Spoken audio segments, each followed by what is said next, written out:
एक बार फिर से स्वागत करते हैं बच्चों आपका। तो आज का जो हमारा टॉपिक है वो है न्यूक्लियाई। न्यूक्लियाई हमने सीबीएसई टर्म 2 के हिसाब से पढ़ा रहे हैं। वैसे तो इसमें 30% डिलीटेड चीज़ें हमने हटा दी हैं, पर फिर भी हमने सारा का सारा बेसिक से इतना करके चले हैं इसमें। भले ये वीडियो बहुत ज़्यादा लंबा नहीं जाएगा, फिर भी इसमें कोई भी छोटी से छोटी बात नहीं छोड़ी गई होगी। 9th-10th का बच्चा भी आसानी समझ सकता है, ऐसी भाषा इसमें इस्तेमाल करी जाएगी। ठीक, पहली बात, आप बस केवल जज न करें, पूरा वीडियो कंप्लीट करें और प्रॉपर नोट्स बना करके साथ चलें। तो न्यूक्लियाई चैप्टर हम शुरू करते हैं। तो न्यूक्लियाई की कहानी कहाँ से शुरू हुई बच्चों? एटम से।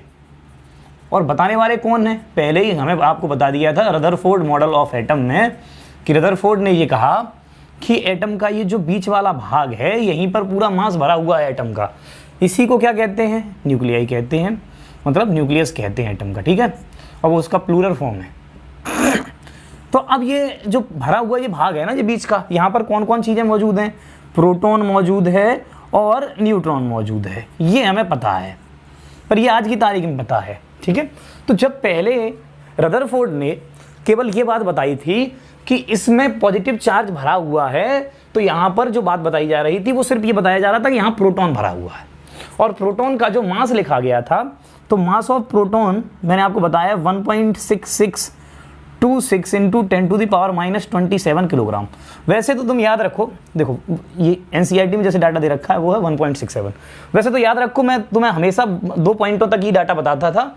अब की बार यहाँ 4 पॉइंट ले रखे हैं, कुछ ना कुछ खास वजह है जिस वजह से ले रखे हैं। अब कारण क्या आता है कि इसमें जो मास देखा गया, प्रोटॉन के अलावा भी कुछ और पार्टिकल होता है, ये हम पहले से ही जानते हैं, 9th क्लास से भी जानते हैं कि इसमें न्यूट्रॉन और होता है। पर ये न्यूट्रॉन वाली कहानी कहाँ से शुरू हुई, कैसे पता चली लोगों को, उसके बारे में आपको थोड़ा बताते हैं।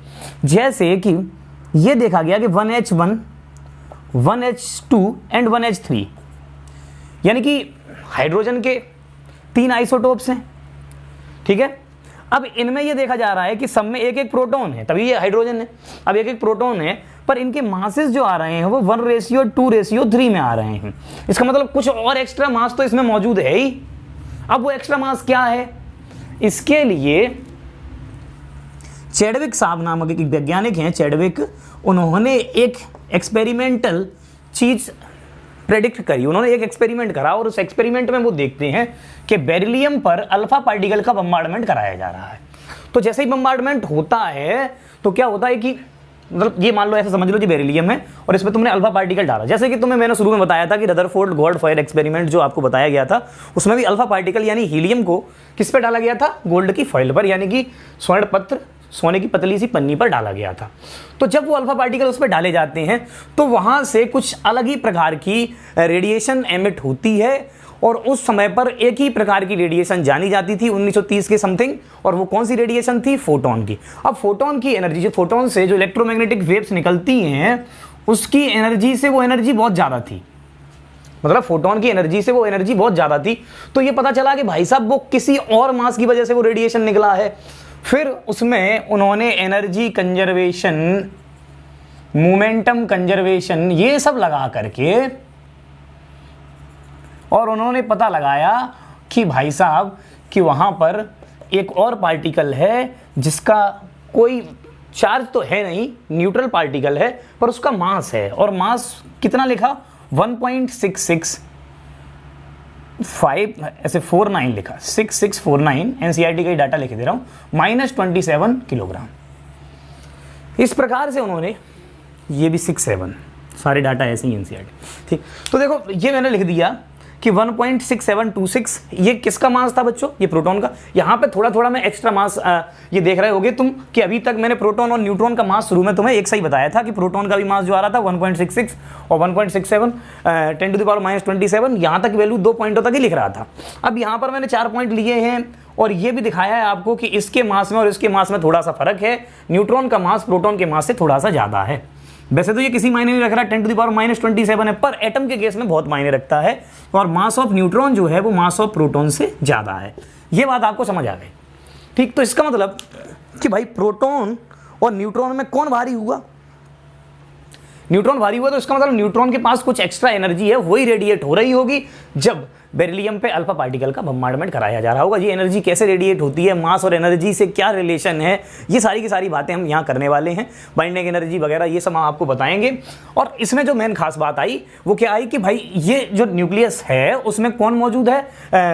प्रोटॉन के अलावा एक और चीज एक्स्ट्रा मौजूद है, वो है न्यूट्रॉन, और न्यूट्रॉन का ये मास है, और ये आपको पहले से ही पता है। और किसी भी एटम को ऐसे ही रिप्रेजेंट करते हैं ना हम, ZXE, ZXA, ऐसे ही तो करते हैं। और इसमें ए क्या होता है बच्चों, ए कहते हैं मास नंबर, और एक्स क्या होता है, सिंबल।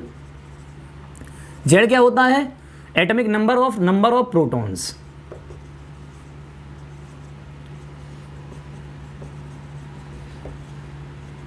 और ये मास नंबर क्या होता है बच्चों, ये मास नंबर होता है number of proton plus neutron. ठीक, अच्छा, अब ये ए ऐसे लिखा होगा, आपने कभी बहुत बार देखा है, जैसे 6C12 लिखा है, ठीक है। तो इसका मतलब हुआ कि इसमें 6 प्रोटॉन है, 6 न्यूट्रॉन है, क्योंकि प्रोटॉन प्लस न्यूट्रॉन मिलाकर के 12 हैं। तो भाई जब 6 प्रोटॉन है तो रहे बच्चे न्यूट्रॉन क्या हुए, 6, तभी तो 12 होंगे। हाँ, तो ये इस प्रकार से आपको समझना है। अब ऐसे और भी लिख दिया मैंने, मान लो ऐसे लिख दिया 7n15, ऐसे लिख दिया, तो खुद समझ जाओ कितने प्रोटॉन, 7, तो कितने न्यूट्रॉन, 8, 8 और 7 तभी तो 15 होंगे। हाँ, और सिंबल क्या हो गया, N, नाइट्रोजन, ये कार्बन। तो ऐसे कुछ बातें आपको सामने आई। तो ये हो गया आपका मास ऑफ प्रोटॉन, ये हो गया मास ऑफ न्यूट्रॉन। तो अब क्या है कि ये मास आप देख रहे हैं, ये किलोग्राम में भी बहुत छोटा मास। अगर देखो ये 27 माइनस की पावर है, तो ऐसे लिखोगे इसको 0.0000027, तब कहीं आएगा नंबर 67 का। सही बात है गलत? तो इतनी सारी की सारी पॉइंट के बाद इतनी नंबर्स हैं, तो अगर आप कोई भी नॉर्मल तराजू लेंगे, सुनार की दुकान पे भी जाएंगे और सुनार की दुकान पे जाके एक न्यूट्रॉन तोल लो, तो क्या तुल जाएगा वो? सुनार की दुकान वाला कांटा जाएगा 3-4 पॉइंट तक बता देगा। तो फिर इस वजन को तोलेंगे कैसे? ठीक, अब ये तुम्हारे लिए कठिन है, तो क्या वैज्ञानिक मतलब ऐसे परमात्मा की नई शक्ति लेंगे तो पैदा हुए नहीं, उनके लिए भी ये काम कठिन है। वो कैसे इसको तोल पाएँ? फिर उन्होंने इसके लिए कुछ जुगाड़ बनाई, कुछ मास डिफाइन करे, कुछ उनकी यूनिटें बनाई अपनी तरफ से, और उन्हीं यूनिटों के आधार पर और मासेस को डिफाइन करा जाता है और पता लगाया जाता है कितने नंबर ऑफ प्रोटॉन्स, कितने नंबर ऑफ मोल्स। ये सारी कहानी इसी से जुड़ी हुई है। ठीक, तो वो जो यूनिट बनाई है उसे हम कहते हैं एटॉमिक मास यूनिट। केमिस्ट्री में आपने खूब पढ़ा होगा एटॉमिक मास यूनिट के बारे में। ठीक, तो वैसे मैंने इसके लिए एक वीडियो बनाया हुआ था मूल कंसेप्ट पे। एटॉमिक मास यूनिट जो टर्म आया है वो ये जो 10⁻⁻27 टाइप पावरें चल रही हैं, मतलब बहुत छोटा मास है, तो इन्होंने कह दिया इतने छोटे को एक यूनिट कह दो, इससे काम थोड़ा आसान हो जाएगा। ठीक, अब ये एक यूनिट कह देना, क्या इसकी डेफिनेशन है वो थोड़ा सा समझना है आपको। डेफिनेशन जो बनाई जाती है वो सूटेबल कंडीशंस के आधार पर बनाई जाती है। देख लेते हैं कौन कौन सी चीज़ें किस जुगाड़ में कैसी चल रही हैं, उस आधार पर डेफिनेशन बना दी जाती है।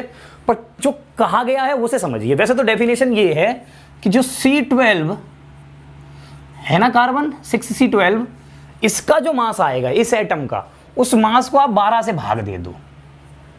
जो भी 6C12 का मास है इसको 12 से भाग दे दो, तो जो मास आएगा वो कहलाएगा 1 एटॉमिक मास यूनिट। अब सोचो 6C12 में 6 प्रोटॉन 6 न्यूट्रॉन, और इन सब का वजन निकाला। ठीक, इन सब का वजन निकाला जो भी आया, और उसको 12 से भाग दिया।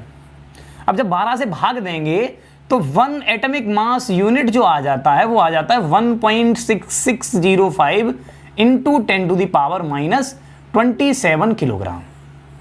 मतलब कि एक एटॉमिक मास यूनिट इतने वजन को, एटॉमिक मास यूनिट का मतलब समझ लो, इतने छोटे वजन को तुमने कह दिया एक वजन, एक यूनिट वजन। जैसे कि आप भाई साहब 1000 ग्राम वजन को 1 किलो वजन कह देते, तो 1 यूनिट बना लिया ना आपने। तो ऐसे ही इतने वजन को क्या नाम दे दिया, 1 AMU। अब इससे क्या फायदा होगा, क्यों इसको पढ़ाया जा रहा है, इसकी डेफिनेशन क्यों दी जा रही, उस सब के बारे में आपको समझाते हैं।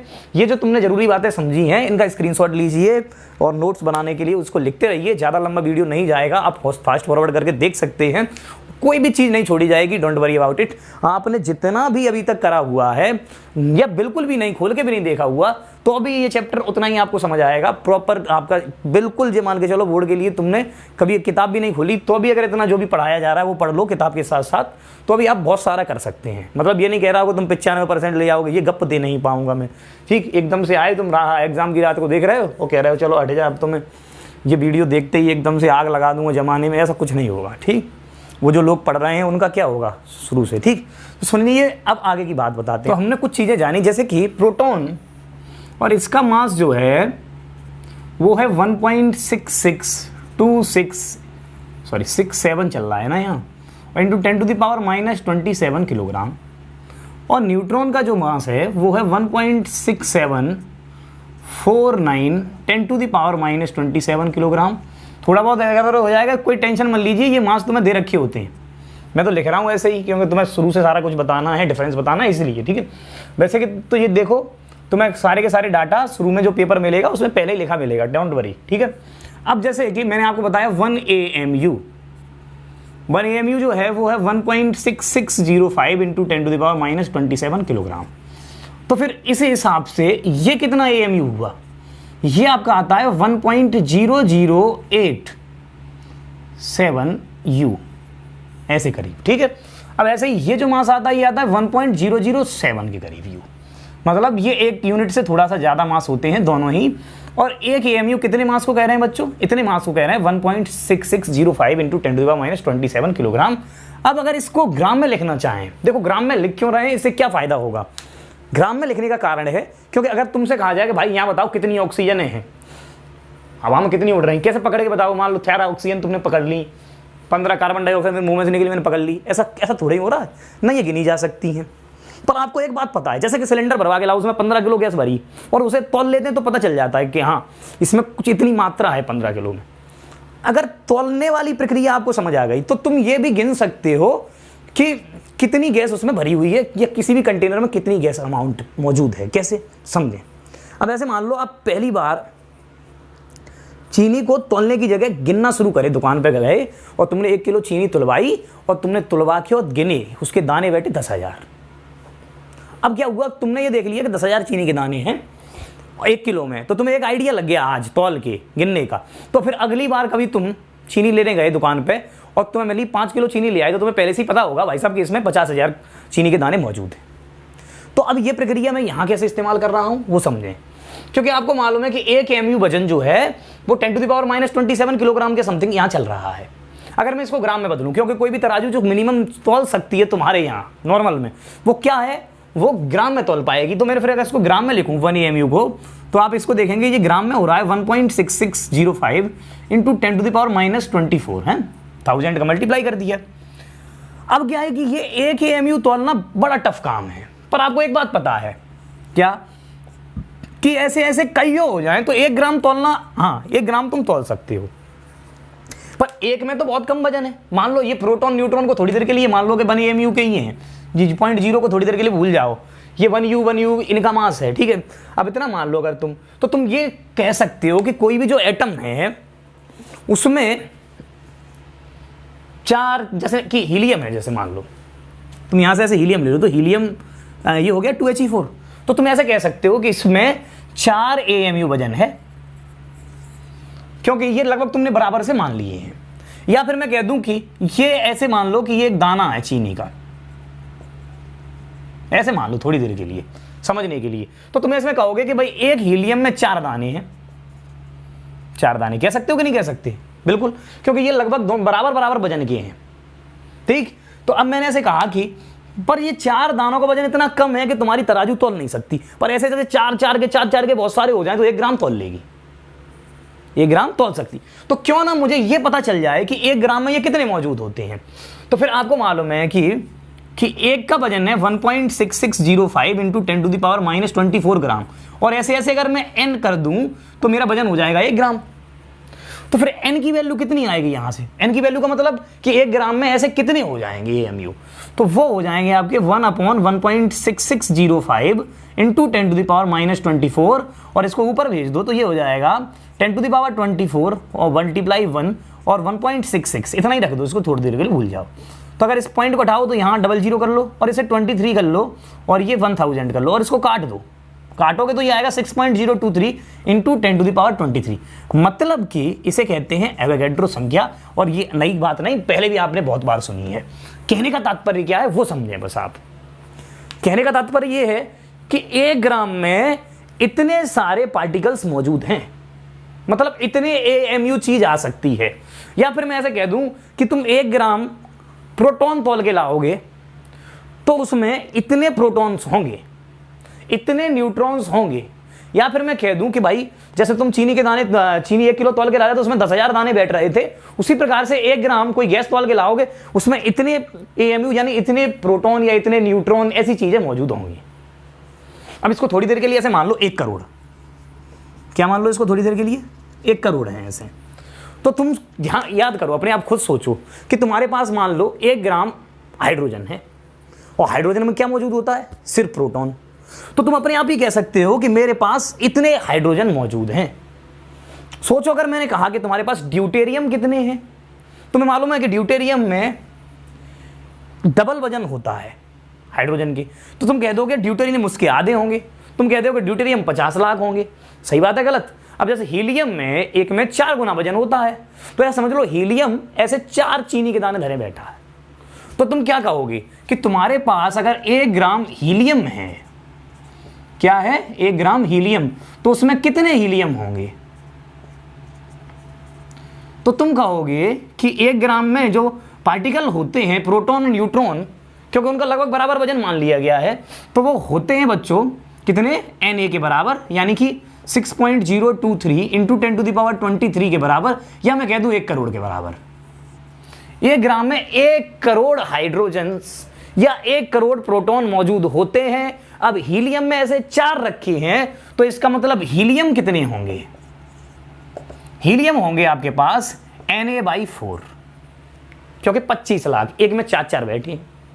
अब सोचो कोई भी और पार्टिकल, जैसे कहा बताओ ऑक्सीजन कितने होंगे, तो तुम्हें मालूम है कि ऑक्सीजन में एक में कितने बैठे हैं?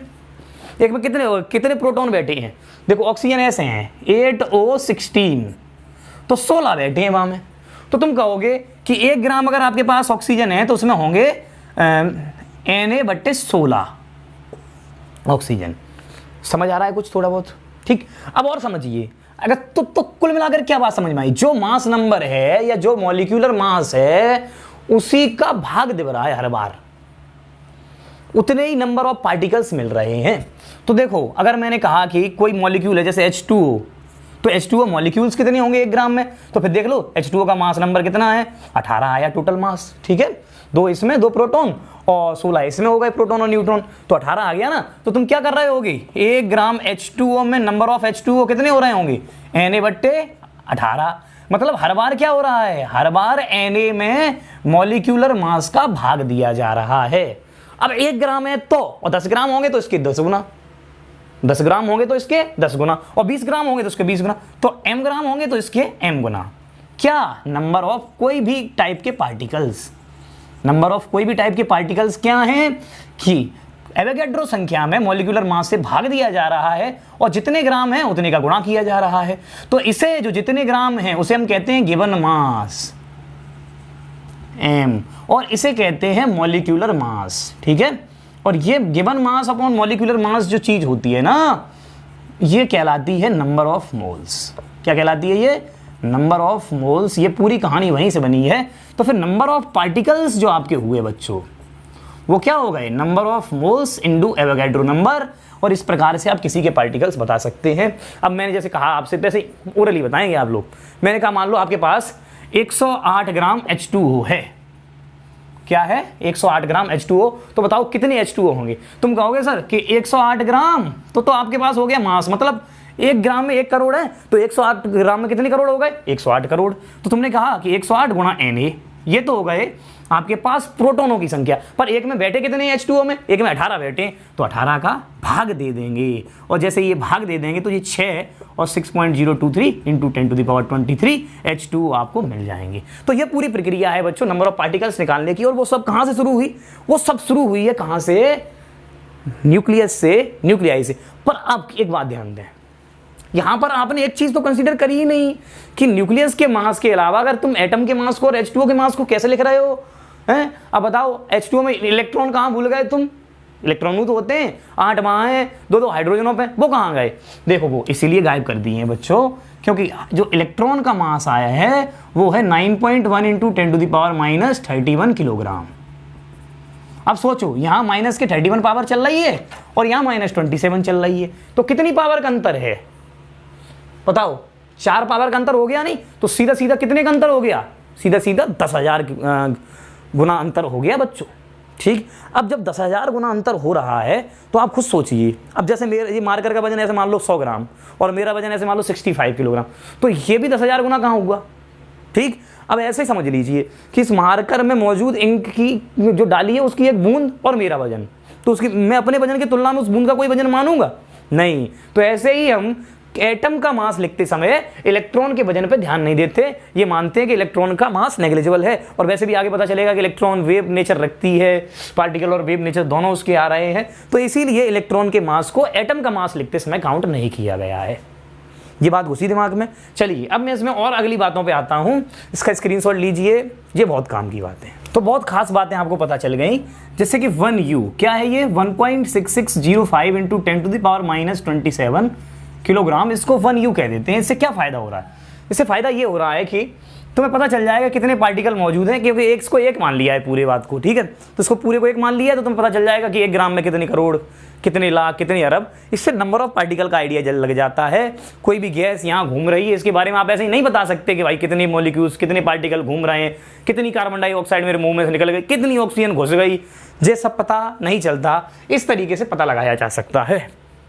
ठीक, अब जो बात आ रही है वो ये है कि ZXA, ठीक, ये आपने लिख दिया और इसमें कहा मैंने ये मास नंबर है और ये एटॉमिक नंबर है। मतलब कुल मिलाकर के एटम के बारे में जो भी जानकारी है वो इस आधार पे मानी जा रही है कि भाई उसमें जो प्रोटॉन मौजूद है वो कितने हैं। ठीक, अच्छा प्रोटॉन मौजूद हैं वो कितने, उससे क्या मतलब फर्क पड़ा, वो देखिए वो क्या फर्क पड़ा है। क्योंकि जैसे आप ये देखेंगे कि कार्बन ऐसे भी लिखा जा रहा है 6C12, जैसे हाइड्रोजन देख लीजिए तो जैसे भी लिखा जा रहा है 1H1, 1H2, 1H3 है, हाइड्रोजन, ड्यूटेरियम, ट्रिटेरियम, तो ऐसे करके ये लिखे जा रहे हैं। तो अब है एक हाइड्रोजन ही, पर ये हाइड्रोजन के अलग अलग प्रकार हैं, तो ये अलग अलग प्रकारों में क्या अंतर है। ठीक, तो इस अंतर को क्या कहते हैं और ये क्यों डेवलप हुआ है। ये डेवलप हो रहा है बच्चों इस वजह से कि अंदर जो कोई भी एक एटम है उसमें कितने न्यूट्रॉन्स मौजूद हैं, कितने प्रोटॉन्स मौजूद हैं, तो सारा खेल कौन बिगाड़ बना रहा है, सारा खेल अंदर वाला जो न्यूक्लियस है, जो न्यूक्लियाई आप चैप्टर पढ़ रहे हैं उसकी कहानी ही सारा खेल बिगाड़ रही है।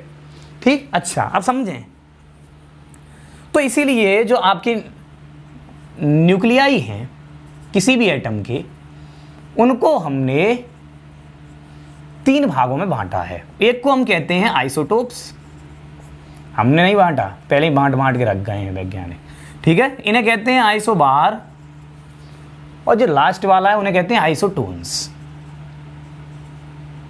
ठीक, आइसोटोप्स क्या होते हैं, पहली बात आइसोटोप्स का मतलब है वो जिनमें ये चीज सेम हो, मतलब कि प्रोटॉन सेम हो, मतलब एक ही एटम हो और उसमें मास नंबर अलग अलग हो। जैसे भाई 6C12 और 6C14, ठीक है, तो देखो इसमें कार्बन ही है, ये प्रोटॉन भी 6 ही है, पर अंतर किस बात में है, न्यूट्रॉन्स में। यानी न्यूट्रॉन अंतर होने से क्या अलग हो जाता है, मास अलग हो जाता है। ये कार्बन हल्का होगा, ये कार्बन भारी होगा। और इसको कैसे अलग किया जाता है, याद करो जब मैग्नेटिज्म पढ़ाया था हमने, उसमें आपको एक तरीका बताया था, ठीक है, मैग्नेटिज्म की वीडियो यहाँ बनाई गई है वन शॉट में। ये तरीका बताया था कि मैग्नेटिक फील्ड में आप क्या करें, दोनों कार्बन कंबाइंड, तुम्हें मालूम नहीं कौन सा C12 कौन सा C14, इसको छोड़ दें तो ये यहाँ से बाहर निकले आएगा, ये यहाँ से। क्यों, क्योंकि जो भारी है तो R बराबर mv/qb, ये फॉर्मूला बताया था कि नहीं बताया था। तो जिसका मास ज़्यादा उसकी रेडियस ज़्यादा, तो वो देखो अपने आप ये 14 हो जाएगा, ये 12 हो जाएगा। इस प्रकार से इनको अलग किया जाता है आइसोटोप्स को, वैज्ञानिक लोग ऐसे इसका इस्तेमाल ऐसे करते हैं। तो आइसोटोप्स का मतलब क्या हुआ कि यहाँ पर क्या सेम है, सेम प्रोटॉन्स हैं, दो किसके, दो अलग अलग न्यूक्लियस के, दो अलग अलग न्यूक्लियस के अगर प्रोटॉन सेम है जैसे ये, तो ये क्या कहलाएंगे बच्चों, आइसोटोप्स कहलाएंगे। पर यही बात खत्म नहीं हो जाती।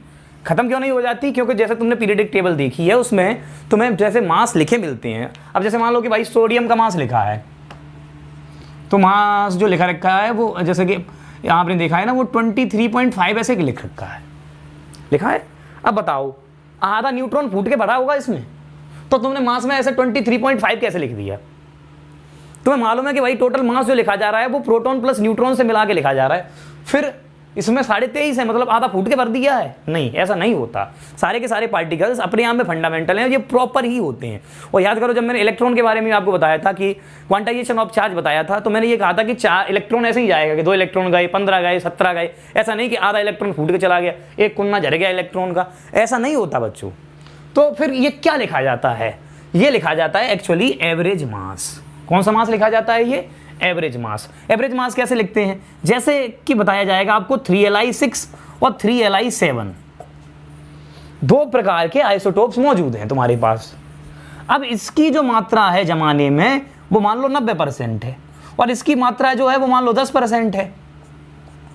ठीक, तो क्वेश्चन मिल जाएंगे, उनमें ढेर सारा डाटा दे रखा होता है। मुझे कुछ भी ऐसा याद नहीं है कि किसका मास कितना, कहाँ कितना कितना भाग मौजूद है इस ब्रह्मांड में, इस जमाने में।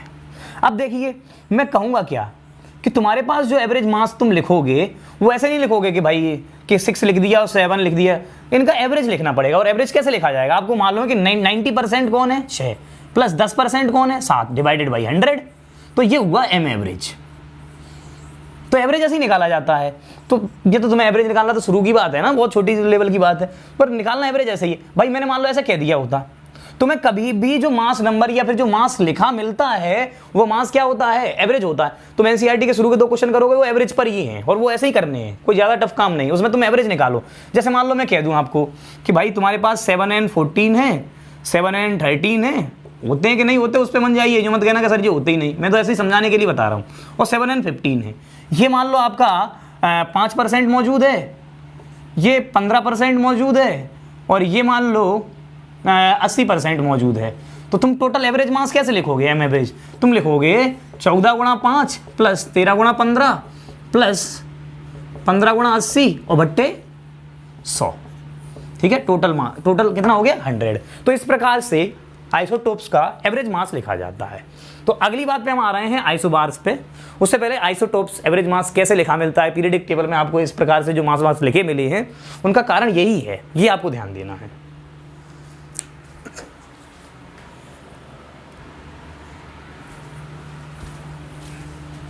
तो मेन कहानी आइसोटोप्स की ही है। अब आइसोबार और आइसोटोन कोई बहुत बड़ी बात नहीं, इसको भी थोड़ा समझ लेते हैं। अब आइसोटोन्स और आइसोबार्स क्या होते हैं? यहां पर बच्चों आइसोबार का मतलब होता है same mass number, mass number same होगा। अब मास नंबर सेम के लिए मैं आपको बता देता हूं। जैसे आपको मैंने कहा कि ये लिखा है 6C14 और ये लिखा है 7N14। तो देखो ये भले ही दोनों अलग अलग प्रकार के एटम हैं, पर इसमें प्रोटॉन प्लस न्यूट्रॉन का जो वजन मिला करके है वो एक सा है। ठीक, पर इसमें जैसे प्रोटॉन कितने हैं बच्चों? इसमें प्रोटॉन 6 हैं। न्यूट्रॉन कितने हैं? इसमें 8 हैं। पर इसमें प्रोटॉन कितने हैं? 7 हैं। न्यूट्रॉन कितने हैं? 7 हैं। पर कुल मिलाकर के मास नंबर सेम है। और ऐसे न्यूक्लियाइज को हम क्या कहते हैं? इनको कहते हैं आइसोबार्स। ठीक, तो अगला होता है आइसोटोन्स। आइसोटोन में क्या हो रहा होता है? आइसोटोन में नंबर ऑफ न्यूट्रॉन सेम रहते हैं। न्यूट्रॉन सेम कैसे होंगे उसे समझिए। ऐसा मैंने लिख दिया 6C14 और 8O16। गौर करो, इसमें न्यूट्रॉन कितने हैं? 8, और इसमें न्यूट्रॉन कितने हैं? 8। बताइए, तो ये दोनों क्या कहलाएंगे? एक दूसरे के आइसोटोन्स कहलाएंगे। ठीक है, तो ऐसे ही करके मिरर न्यूक्लियाई वगैरह और भी चीजें होती हैं, वो तुम्हारे बोर्ड के सिलेबस में है नहीं, इसलिए मैं ज्यादा बता नहीं रहा। तो फिर न्यूक्लियस को हमने मेनली 3 कैटेगरी में डिवाइड कर दिया। आइसोटोप्स क्या होते हैं, और मेन चीज आपकी आइसोटोप भी है। क्वेश्चन न्यूमेरिकल वगैरह वहां से तुम्हें पूछे जा सकते हैं। भाई बोर्ड में जो ज्यादातर चीजें हैं वो हटा दी गई हैं, और उनमें हटाया गया पोर्शन जो है वो रेडियो एक्टिविटी का है। मान लो एक जो पूरा भाग है जहां से अच्छे न्यूमेरिकल बनते हैं वो पूरा ही 30% डिलीटेड में है। उसके लिए हम अलग वीडियो बनाएंगे। यहां तक जो भी बच्चे हैं बोर्ड के अलावा भी वो सब समझ सकते हैं। और वीडियो वो जो बीच में रह जाएगा उसकी लिंक यहाँ डिस्क्रिप्शन में दे देंगे। पर ये पूरा वीडियो जो कंप्लीट होगा वो सीबीएसई बोर्ड के हिसाब से होगा, टर्म 2 के हिसाब से होगा। ठीक, तो इसमें आगे की बातें हम करने वाले हैं। पहले इन तीनों कैटेगरीज का स्क्रीनशॉट लीजिए, लिखते चलिए, फिर हम आगे की बात बताते हैं। तो अगली बात हम आपको बताते हैं बच्चों न्यूक्लियस के साइज के ऊपर। तो जो साइज ऑफ न्यूक्लियस है, इसके लिए याद करो मैंने आपको शुरुआत में जब अल्फा पार्टिकल का बॉम्बार्डमेंट के बारे में बताया था और रदरफोर्ड मॉडल जो आपको बताया था, उसमें कहा था देखो जी लास्ट में जो पार्टिकल है और वो यहाँ टकरा करके लौट गया। अब जब टकरा करके लौट गया तो फिर यहाँ से एक बात पता चली, डिस्टेंस ऑफ क्लोजेस्ट अप्रोच जिसको कहा गया। मैंने कहा था इनके दोनों सेंटरों के बीच का जो अंतर है, वहां से तुम्हें किस बात का आइडिया लगा, वहां से इस बात का आइडिया लगा कि सेंटरों के बीच में डिस्टेंस क्या है और किसके सेंटरों के बीच में, न्यूक्लियस के सेंटरों के बीच में। तो इससे न्यूक्लियस की साइज का आइडिया कैसे लगा, क्योंकि वो फिर जो देख रहे थे कि उनका रेशियो जो आ रहा है रेडियस का, वो मास नंबर के रेशियो में आ रहा है। किस में आ रहा है, मास नंबर के, क्योंकि जो टोटल रेडियस है, जो टोटल सेपरेशन है, वहां से आपको क्या मिला, वहां से आपको मिला इन सेंटर के बीच का डिस्टेंस, जिसे हम डिस्टेंस ऑफ क्लोजेस्ट अप्रोच कहते थे, याद करो। फिर उसके आधार पर उन्होंने एक और चीज खोज निकाली, उन्होंने देखा कि इसमें जो डिस्टेंस ऑफ क्लोजेस्ट अप्रोच में जो आर बन रहा है, वो इस आधार पर बनता है कि दोनों जो न्यूक्लियस हैं उनके मास क्या है। मतलब कि कहने का मतलब ये है कि जो वॉल्यूम है किसी भी न्यूक्लियस का, वो इस बात के डायरेक्टली प्रोपोर्शनल है कि मास क्या है, मास नंबर क्या है, मतलब कितने प्रोटॉन और न्यूट्रॉन किसी न्यूक्लियस में भरे हुए हैं। इस आधार पर वॉल्यूम का फैसला होता है। तो फिर इसे कैसे लिख सकते हैं, 4/3 pi R cube is directly proportional to A, ऐसे लिख सकते हैं कि नहीं। तो फिर ये ऐसे भी लिखा जा सकता है r⁻3, ये कांस्टेंट है सब, तो देखो इसको भी गायब कर दो कांस्टेंट को, तुम सिर्फ r और a में रिलेशन देख रहे हो ना, तो 4 3 पाई, अब ये भी कांस्टेंट है, तो आप कहें कि एक कांस्टेंट और 3/4 पाई ये भी कांस्टेंट और a, ऐसा लिख सकते हैं कि नहीं। अब मुझे ये पता नहीं, तो पर मैं ऐसे कह सकता हूँ r = 3/4 पाई की पावर 1/3 और a की पावर भी 1/3। तो ये जो पूरी वैल्यू है ना, इसे कह देते हैं r0, एक कांस्टेंट, और इसकी वैल्यू आती है 1.2 इंटू 10⁻⁻15 मीटर, या फिर कभी कभी 1.2 फर्मी भी कह देते हैं। और इस प्रकार से जो रेडियस, या फिर हम कहें कि जो साइज ऑफ न्यूक्लियस के बारे में आइडिया है, वो रेडियस आपको मिलती है r बराबर r0 a की पावर 1/3। ठीक, अब कहा जाए आपसे, बताओ कि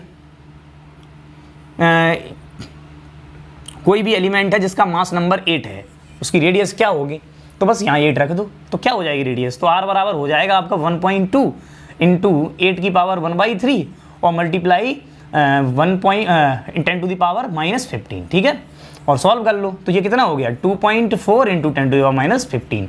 इस प्रकार से आपको रेडियस मिल जाती है। किसकी रेडियस है ये बच्चों, किसी न्यूक्लियस की रेडियस जिसका मास नंबर 8 है।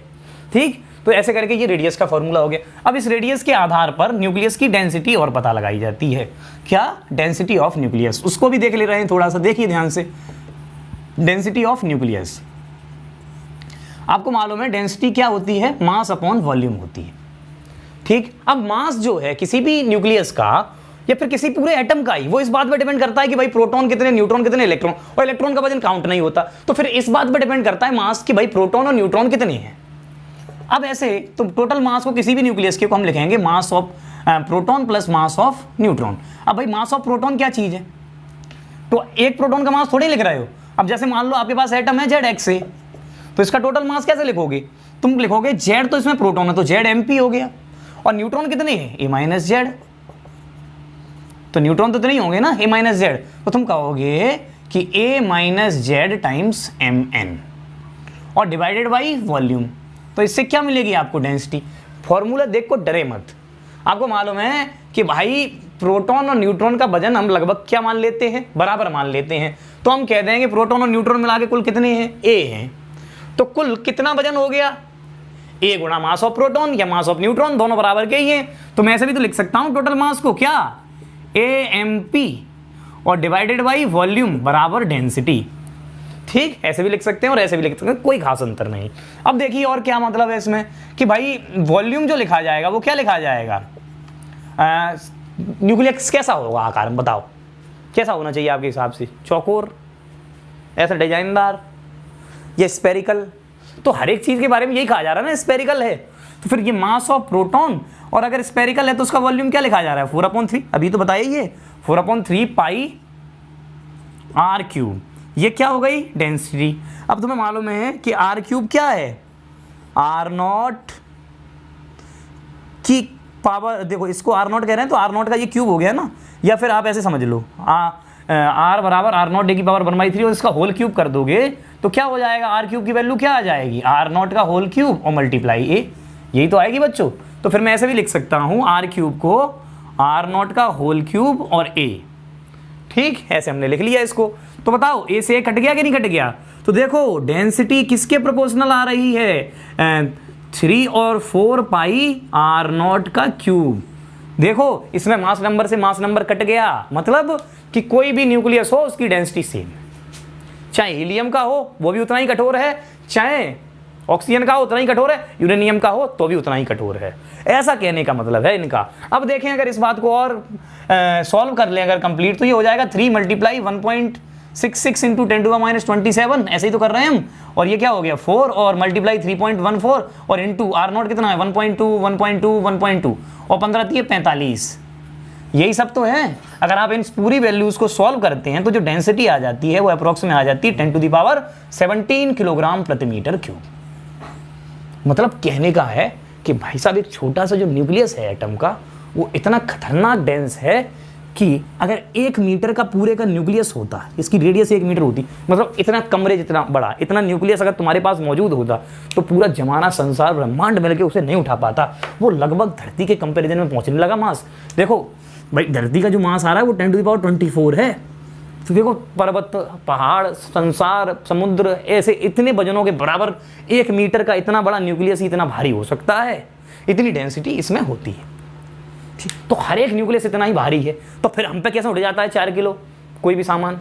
उसका कारण है क्योंकि जो तुम्हारा पूरा एटम है उसमें न्यूक्लियस ऐसे हैं लाखवां हिस्सा।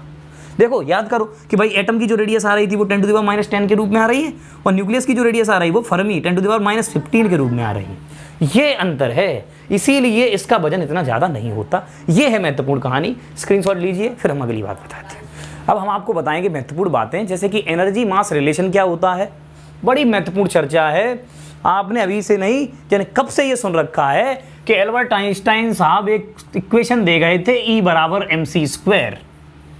ठीक, अब इसका यूज यहाँ हो रहा है, इसका प्रूफ यहाँ है नहीं, स्पेशल थ्योरी ऑफ रिलेटिविटी इससे रिलेटेड चीज़ें हैं, ये सारे के सारे प्रूफ आपके यहाँ पर 12th के सिलेबस में नहीं है। पर आप ऐसे समझिए कि ये रिलेशन क्या क्या रहा है, इसका क्या मतलब है E = mc², ये किससे जुड़ी हुई चीज़ है। वैसे बस शुरुआत में बच्चे ऐसे सुन लेते हैं और बड़ा स्टाइल मारने के लिए कहते रहते हैं भाई E = mc² एक रिलेशन है। भाई आइंस्टीन ने एक फार्मूला दिया था, बहुत खतरनाक फार्मूला था, इससे पूरा संसार नष्ट हो सकता है। जो मन में आता है सो बक देता है इंसान। सुनिए अब देखो इसका मतलब क्या है वो समझने की कोशिश करें। उन्होंने कहा कि कोई भी मास हो किसी भी बॉडी का, मान लो भाई आपके पास ऐसे 1 ग्राम कोई भी चीज़ है, अगर ये 1 ग्राम कोई भी चीज़ अगर इसको लाइट की स्पीड के बराबर स्पीड दे दी जाए, जो लाइट की स्पीड वैक्यूम में है वो कितनी है 3 × 10⁸ मीटर पर सेकेंड, तो ये मास ऐसे हो जाएगा जैसे मास नहीं एनर्जी है। जैसे एक फोटोन चल के आ रहा है, देख फोटोन चल के आता है तो उसके पास क्या होती है एनर्जी, और एनर्जी का एक पैकेट होता है। वैसे ये तुम्हारा 1 ग्राम का वजन भी एनर्जी का एक बहुत बड़ी एनर्जी का भंडार बन के आएगा। अब बहुत बड़ी एनर्जी का भंडार, कितनी एनर्जी का भंडार बन के आएगा उसे देख लीजिए। ठीक, तो एनर्जी = mc², फॉर्मूला भी तो यही कह रहा है। और देखो डायमेंशनली भी करेक्ट है, ml²t-2, देखो डायमेंशन भी तो वही है, ml²t-2, एनर्जी की डायमेंशन यही तो होती है, यूनिट भी यही होती है किलोग्राम मीटर स्क्वायर पर सेकंड स्क्वायर, तो सब कुछ सही है, कोई दिक्कत नहीं। ठीक, बस तुम्हें यूज समझना है, इसका यूज क्या है। अगर आपके पास 1 ग्राम मास है और वो लाइट की स्पीड से चले तो वो इतनी एनर्जी के बराबर होगा, कितनी एनर्जी के बराबर होगा वो समझें, 1 × 10⁻³ किलोग्राम में बदल गया, और 9 × 10⁻16। ठीक, अगर मैं इसको सॉल्व कर लूँ तो ये कितना हो गया बच्चों 9 × 10⁻13 जूल। इतनी एनर्जी है अगर 1 ग्राम पार्टिकल लाइट की स्पीड से चलने लगे। इतनी एनर्जी बहुत मामूली एनर्जी नहीं, कुंटलों टनों कोयला जला दोगे तब इतनी एनर्जी मिल पाएगी। अगर 1 ग्राम मास इतनी तेजी से दौड़ गया तो इतनी एनर्जी बन जाएगी। और चीज़ें समझिए, जैसे कि कुछ चीज़ें जब खोजी नहीं जाती उससे पहले उसकी कल्पना करी जाती है। जैसे आप एक बात सोचें कि आपके पास मोबाइल फ़ोन है, आप फ़ोन कर रहे हैं, तो फ़ोन से दूसरे के पास कैसे सिग्नल पहुंच जा रहा है, कैसी चीज़ें सुनाई दे रही हैं उसको। तो पहले क्या हो रहा है, तुमने जो साउंड एनर्जी यहाँ से प्रोड्यूस करी वो उसके रिसीवर के द्वारा इलेक्ट्रोमैग्नेटिक एनर्जी में तब्दील हुई इलेक्ट्रिसिटी से, फिर वो इलेक्ट्रोमैग्नेटिक वेव्स के रूप में किसी ट्रांसमीटर के द्वारा सिग्नल के बाद किसी दूसरे मोबाइल फ़ोन पे पहुंचती है, फिर वही इलेक्ट्रोमैग्नेटिक एनर्जी फिर दूसरा मोबाइल उसे किस में कन्वर्ट करता है, वहाँ साउंड एनर्जी में कन्वर्ट करके तुम्हें फिर से सुना देता है। ये पूरी प्रक्रिया है, मतलब एक एनर्जी दूसरी एनर्जी में कन्वर्ट होती है। और ऐसा आपने बहुत बार करके देखा है। ऐसे आप जैसे कमरे में पंखा चल रहा है तो वो इलेक्ट्रिक एनर्जी कहाँ आई और इलेक्ट्रिक एनर्जी किस में कन्वर्ट हो गई, मैकेनिकल एनर्जी में, मैग्नेटिक एनर्जी में। और वो इलेक्ट्रिकल एनर्जी आई कहाँ से थी, बांध से गिरने वाले पानी से। तो इस प्रकार से एक एनर्जी को दूसरी एनर्जी में कन्वर्ट किया जाता है। पर आइंस्टाइन साहब कह रहे हैं मास को भी एनर्जी के रूप में कन्वर्ट किया जा सकता है। इसके बारे में इन्होंने दो बातें कही, वो दोनों बातें हैं पेयर प्रोडक्शन और पेयर एनिलेशन। पेयर प्रोडक्शन और पेयर एनिलेशन क्या है? पेयर प्रोडक्शन का मतलब है दो गामा रेस उन्होंने ली, मतलब कोई दो एनर्जी की ऐसे फोटोन ऐसे आ रहे हैं, मान लो ऐसे दो एनर्जी आई और दोनों एनर्जी जब मिल गई आपस में, ये एनर्जी 0.51 मेगा इलेक्ट्रॉन वोल्ट और 0.51 मेगा इलेक्ट्रॉन वोल्ट की हों, अगर ये दो फोटॉन्स हों इतनी इतनी मेगा इलेक्ट्रॉन वोल्ट एनर्जी के, ठीक है, तो क्या होंगे जब ये मिल जाएंगे आपस में तो दो पार्टिकल बन जाते हैं और वो एक पार्टिकल होता है E- और एक पार्टिकल होता है E+। ठीक, ये इन्होंने कहा। अब ये दोनों पार्टिकल्स लाइट की स्पीड से चलें तो इतनी एनर्जी छूटती है।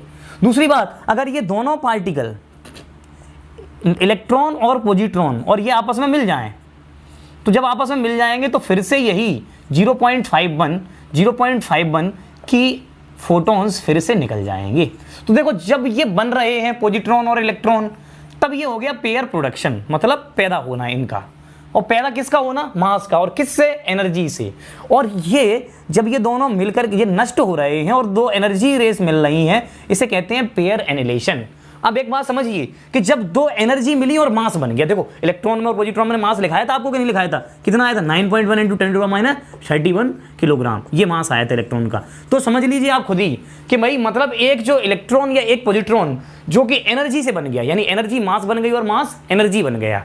अगर आप इसको सॉल्व भी करेंगे, कैसे सॉल्व करेंगे? 9.1 × 10⁻³ और c², 9 × 10⁻XVI, इसको सॉल्व करेंगे तो ये 0.51 मेगा इलेक्ट्रॉन वोल्ट के बराबर आ जाएगी। ठीक, तो अब ये जो जूल में आ रही है, जूल में आने के फिर किस में बदल लेंगे? इलेक्ट्रॉन वोल्ट में 1.6 × 10⁻19 से भाग दे देंगे तो ये एनर्जी आपको मेगा इलेक्ट्रॉन वोल्ट में इतनी मिल जाएगी। सॉल्व करके देखें। ठीक, और इतनी एनर्जी रेस अगर आपस में मिल जाए तो फिर दो पार्टिकल बन जाते हैं और ये दोनों पार्टिकल आपस में लाइट की स्पीड से टकरा जाएं तो इतनी एनर्जी मिल जाती है। तो इन दोनों प्रक्रियाओं को पेयर प्रोडक्शन और पेयर एनिलेशन कहते हैं। पर इससे ने एक बहुत बड़ा संसार में बहुत झंझट पैदा कर दिया और वो क्या था? Law of conservation of mass और law of conservation of energy को उल्टे तरीके से समझा दिए। वो दोनों ही इनवैलिड से करार हो गए यहाँ से। क्यों? कि मास को ना तो पैदा किया जा सकता है ना नष्ट किया जा सकता है, और एक क्या कहता है? ना एनर्जी को पैदा किया जा सकता है ना एनर्जी को नष्ट किया जा सकता है, वो दूसरे रूपों में तब्दील हो जाती है। यहाँ दोनों ही बातें फ्लॉप हो रही हैं। समझे? देखो दो एनर्जी आई, मास बन गया, और दो मास आए, एनर्जी बन गई। तो एनर्जी को मास में और मास को एनर्जी में तब्दील करने का जो फॉर्मूला है वो E = mc² है और इसे कहते हैं एनर्जी मास इक्विवेलेंस। अगर देखो इसका कितनी चमत्कारी चीज़ है, कैसे चमत्कारी समझिए कि तुमसे मैंने कहा था कि आपने मोबाइल में बोला और तुम्हारी साउंड एनर्जी पहले इलेक्ट्रोमैग्नेटिक वेव्स के रूप में तब्दील हुई और दूसरे के यहाँ सुनाई दे गई। सोचो अगर तुम्हारे पास मास होता और वो लाइट की स्पीड से फेंक दिया जाता तो वो एनर्जी बन जाता, तो वो दूसरी एनर्जी में तब्दील हो जाता, फिर वहां जाके फिर दूसरी एनर्जी। मान लो तुम्हारे पास यहाँ पर समोसे पकौड़े और खुद ही तुम रखे हुए हो, तुमको लाइट की स्पीड से भागे और मोबाइल में घुस गया एनर्जी बन के, फिर दोबारा दूसरे के यहाँ मोबाइल में निकल आए, ओहो आ गई मौज, नहीं आ गई। हाँ, तो इस प्रकार से मास एनर्जी बन जा सकती, पर लाइट की स्पीड से भागना है। कुत्ता पीछे पड़ गया उतनी तेजी से नहीं भागना। ठीक, तो अभी तुम ज़्यादा ज़्यादा 10-20 की से भाग पाओगे। ठीक, तो फिर इतना सारा जो सोच पाना ये असंभव है। ठीक, अब खैर आगे जाके ज़माने में कभी संभव हो जाए वो पता नहीं, पर इतनी स्पीड लाइट की स्पीड जो वैक्यूम में है उतनी स्पीड दे पाना ये संभव नहीं। तो देखो मुझे मालूम पड़ गया कि 1 ग्राम में कितनी एनर्जी होती है, पर तुम्हारे लिए जो न्यूक्लियस के रूप में काम की है वो 1 ग्राम में नहीं, वो 1 AMU में कितनी एनर्जी होगी अगर ये लाइट की स्पीड से दौड़े। तो अगर 1 AMU मास कितनी स्पीड से दौड़े बच्चों? लाइट की स्पीड से, तो उसके पास कितनी एनर्जी होगी? ये जरूरी काम है, ये जरूरी निकालना है इसको। देखो कैसे निकालेंगे, समझें ध्यान से। आपको मालूम है 1 AMU मास होता है 1.6605 × 10⁻27 किलोग्राम। ठीक है, और c² करोगे तो 9 × 10⁻16। तो ये एनर्जी आ गई ना बच्चों जूल में। पर जूल में एनर्जी पूछी नहीं जाती, किसमें पूछी जाती है? इनमें सारी एनर्जीज आपको मेगा इलेक्ट्रॉन वोल्ट के रूप में दे रखी होंगी। तो energy of 1 AMU equivalent mass, तो वो कितनी आई? अगर इसको मैं इलेक्ट्रॉन वोल्ट में निकालना चाह रहा हूं तो 1.6 × 10⁻19 से ऐसे भाग दे दूंगा, तो ये 16 है, 9 × 10⁻16, क्योंकि c का स्क्वायर है। तो अगर इसको भाग दे दूंगा तो ये कितना हो जाएगा बच्चों? 8। और ये कितने बच्चे? 8। ठीक है, तो ये आप ऐसे इसको ऐसे थोड़ी देर के लिए ऐसे मान लीजिए कि ये 1 ही हो गए, वास्तव में ये 1.01 समथिंग होता है। तो ये होगा आपका 9 मल्टीप्लाई 1.01 या 2 ऐसे समथिंग कुछ भी मान लीजिए, और ये फिर यहाँ पे बचता है आपका 10 टू द पावर 8। सही है गलत? अगर इसमें ऐसे गुणा कर लोगे 1 तो ये 931 ऐसे आता है, 9.31 और इंटू 10 टू द पावर 8। तो इसे ऐसा भी लिख सकते हैं 931 इंटू 10 टू द पावर 6, और ये काय में आ गई? इलेक्ट्रॉन वोल्ट में। तो इसको क्या कह देते हैं? मेगा। तो इसीलिए 1 AMU की जो एनर्जी होती है वो 931 मेगा इलेक्ट्रॉन वोल्ट के करीब होती है। यानी कि 1 AMU मास, एक प्रोटॉन अगर लाइट की स्पीड से दौड़ गई, अगर लाइट की स्पीड से दौड़ेगा तो इतनी एनर्जी उसके साथ दौड़ रही होगी, ये मान लो वो इतनी एनर्जी कंटेन करे बैठा है। कितनी? 931 मेगा इलेक्ट्रॉन वोल्ट। अब इसका इस्तेमाल कहाँ होना है? सबसे ज़्यादा जरूरी बच्चों यही है, अभी तक जितना भी कुछ पढ़ाया है इसमें मोस्ट इंपॉर्टेंट है, इसका इस्तेमाल करना आना चाहिए। ठीक है, वैसे तो तुम्हें दिया भी होगा, ये सवालों में भी दे दिया जाता है, ठीक, पर इसका यूज करना आना चाहिए। कैसे यूज करेंगे वो आपको मैं बता दूंगा, स्क्रीनशॉट लीजिए, अगली बातों पे आते हैं। अब ये बाइंडिंग एनर्जी समझने की जरूरत है, इसको समझते हैं बच्चों। इसमें क्या मैंने आपको बताया है कि भाई 1 AMU जो मास है और 1 AMU मास जब निकल रहा है तो वो 931 मेगा इलेक्ट्रॉन वोल्ट एनर्जी लेके निकलता है, अगर वो लाइट की स्पीड से दौड़ जाए तो। आप समझिए कि ये जो ऐसे मान लो, ऐसे मैंने यहाँ मास दे रखा है आपको 26 Fe56, और इसका जो वजन आया कैलकुलेटेड ये आया। अब ऐसे ही 83 Bi 209 इसका कैलकुलेटेड वजन जो ये है, ये एक्सपेरिमेंट से निकाला गया। किसी ने एक्सपेरिमेंट करा और ये कई बार कर करके एक्सपेरिमेंट, और ये तोला और इतने यूनिट इनका वजन बैठा। और अगर मैं इसको एक बात से सोचूं कि जैसे कि 26 Fe56 ये है, इसमें 26 प्रोटॉन है और 30 न्यूट्रॉन है, तभी तो 56 हुए बच्चों। अगर मैं इस 26 प्रोटॉनों को देखूं तो एक प्रोटॉन का जो वजन होता है वो होता है 1.007 U, और एक न्यूट्रॉन का जो वजन होता है वो होता है 1.008 U। इस आधार पे अगर मैं कहूं तो इसका टोटल वजन अगर मैं सॉल्व करूं तो ये जो आएगा, और इसमें हम इलेक्ट्रॉन के वजन को काउंट करते नहीं, तो मैं 26 का इसमें गुणा करूंगा तो ये हो जाएगा 1.007, थोड़ा जल्दी जल्दी कर लेते हैं मल्टीप्लाई, ठीक है। तो ये हो गया 42, ये 0 और 6 मल्टीप्लाई 4102, और अगर मैं इसको सॉल्व कर लेता हूं तो 28162, और ये 3 0 यहाँ पर रख दिए, यानी कि ये आ गया आपका 26.182 U। इसका, ये किसका वजन है? प्रोटॉन का है। अब न्यूट्रॉन का और देख लो, 30 का मल्टीप्लाई और कर लो, 30 का मल्टीप्लाई और करोगे बच्चों तो ये क्या हो जाएगा? अगर इसमें 30 का मल्टीप्लाई करो 1.008 में, क्योंकि एक न्यूट्रॉन का वजन और ऐसे 30 न्यूट्रॉन है, तो कर लो जल्दी जल्दी, क्या है? ठीक, 003। ठीक, अगर मैं इसमें ये लगा दूं तो ये हो गया 30.024, तो ये आया 30.024, और ये हो गया है, ये दे रखा है एक्सपेरिमेंटल। अगर मैं इसको और सॉल्व करूं तो ये हो गया 60265। अगर एक बात सोची जाए तो तुम देखोगे कि ये अगर तुमने प्रोटॉन और न्यूट्रॉनों का ही वजन तौल के और ये टोटल वजन निकाला है, ये कैसे निकाला तुमने? ये वजन तुमने थ्योरेटिकल जोड़ा है, प्रोटॉनों का वजन और न्यूट्रॉनों का वजन। तो थ्योरेटिकल वजन जोड़ रहे हो तो इसमें वजन जो बैठा है वो तुम्हें अपने आप ही दिखाई दे रहा है कि वजन यहाँ पर थ्योरेटिकल ज्यादा है और एक्सपेरिमेंटल निकाला गया है वो कम है। इसका भी निकालोगे तो ऐसा ही आएगा। देखो 83 प्रोटॉन्स और इसमें से 209 - 83 न्यूट्रॉन्स, उनका वजन देखोगे तो वो इस वजन से कम ही आएगा कि नहीं? तो इसका मतलब ये जो एक्स्ट्रा वजन है वो कहां चला गया? कहां गया ये एक्स्ट्रा वजन? क्योंकि जब न्यूक्लियस बन रहा था, प्रोटॉन न्यूट्रॉन मिल रहे थे, तो यही एक्स्ट्रा जो वजन था वो किसके रूप में बाहर निकल गया है? वो बाहर निकल गया है बहुत तेजी से, और लाइट के रूप में बाहर निकला, लाइट की स्पीड से बाहर निकला है, और वही वजन बाहर निकल जाने से एनर्जी बाहर निकल गई है। लाइट की स्पीड में कोई भी चीज दौड़े तो वो कौन सी क्या हो जाता है? वो एनर्जी बन जाती है। मैंने आपको भी बताया था। तो इसका मतलब इतना जो डिफेक्ट है वो एनर्जी बन गया है, और इस डिफेक्ट को एक्चुअली कहते हैं मास डिफेक्ट। जो थ्योरेटिकल और प्रैक्टिकल मास, इसमें अंतर आपको बताता है। जो आपने ये थ्योरेटिकल मास निकाला वो आया 56.206, और जो एक्सपेरिमेंटल है वो ये है। तो अगर इसमें से अगर आप इसको सब्ट्रैक्ट कर दें तो आप जो मास डिफेक्ट आएगा तो वो क्या आएगा? 56.2060, और ये है 55.934।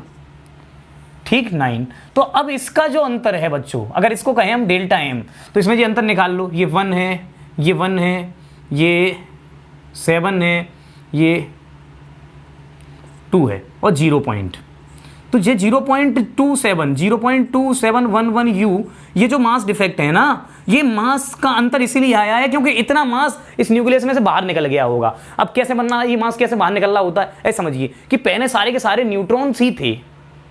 जब प्रकृति में न्यूक्लियस का ऐसे निर्माण हो रहा था, जब न्यूक्लियस बन रहा था, एटम बन रहे थे, तो पहले सब न्यूट्रॉन ही थे। न्यूट्रॉन ऐसे समझ लो न्यूट्रल मास, और वो ऐसे समझ लो पत्थर हैं, तो पत्थरों से छट के टाइलें बनेंगी, टाइल से मकान बनेगा। तो जब पत्थरों से छट के टाइल्स ही बन रही है, बढ़िया बढ़िया मार्बल वाले पत्थर बन रहे हैं, तो निकात मास छटेगा, और वही मास छट के क्या बन जाएगा, एनर्जी। तभी तो तुम सोचो कि भाई प्रोटॉन के वजन में और न्यूट्रॉन के वजन में किसका वजन ज्यादा होता है ना, न्यूट्रॉन का वजन ज्यादा। तो इसी प्रकार से ये मास डिफेक्ट जो आता है वो एनर्जी के रूप में बाहर निकल जाता है। तो इसकी जो एनर्जी आएगी वो इस मास डिफेक्ट के आधार पे आएगी, और इसको हम कहेंगे बाइंडिंग एनर्जी। यानी जो एनर्जी बाइंडिंग एनर्जी होती है, ये होती है मास डिफेक्ट इंटू सी स्क्वायर। मास डिफेक्ट कैसे, ये तो आपको सवालों में दे रखा होता है। और ये कौन सा मास है, इसे कहते हैं एक्सपेरिमेंटल मास। और तुम प्रोटॉन और न्यूट्रॉनों को वजन तौल के जो निकालते हो वो क्या होता है, वो होता है थ्योरेटिकल मास। और वही मास डिफेक्ट जो इस सवाल में आया, तो इस सवाल की बाइंडिंग एनर्जी क्या हो जाएगी बच्चों, देखो याद करो, मैंने आपको 1 AMU की बाइंडिंग एनर्जी बता दी है 931 मेगा इलेक्ट्रॉन वोल्ट। तो तुम्हें ज्यादा सॉल्व नहीं करना, क्या करना है, तुम्हें मालूम है 1 AMU की बाइंडिंग एनर्जी है 931 मेगा इलेक्ट्रॉन वोल्ट, और तुम्हारे पास जो वजन है वो है 0.27। तो इससे जो भी एनर्जी आ जाएगी वो उतने mega electron volt binding energy हो जाएगी। ये एनर्जी तुम्हारी करीब 192 मेगा इलेक्ट्रॉन वोल्ट के करीब आएगी। अब अगर 192 मेगा इलेक्ट्रॉन वोल्ट के करीब आएगी तो ये टोटल बाइंडिंग एनर्जी है न्यूक्लियस की।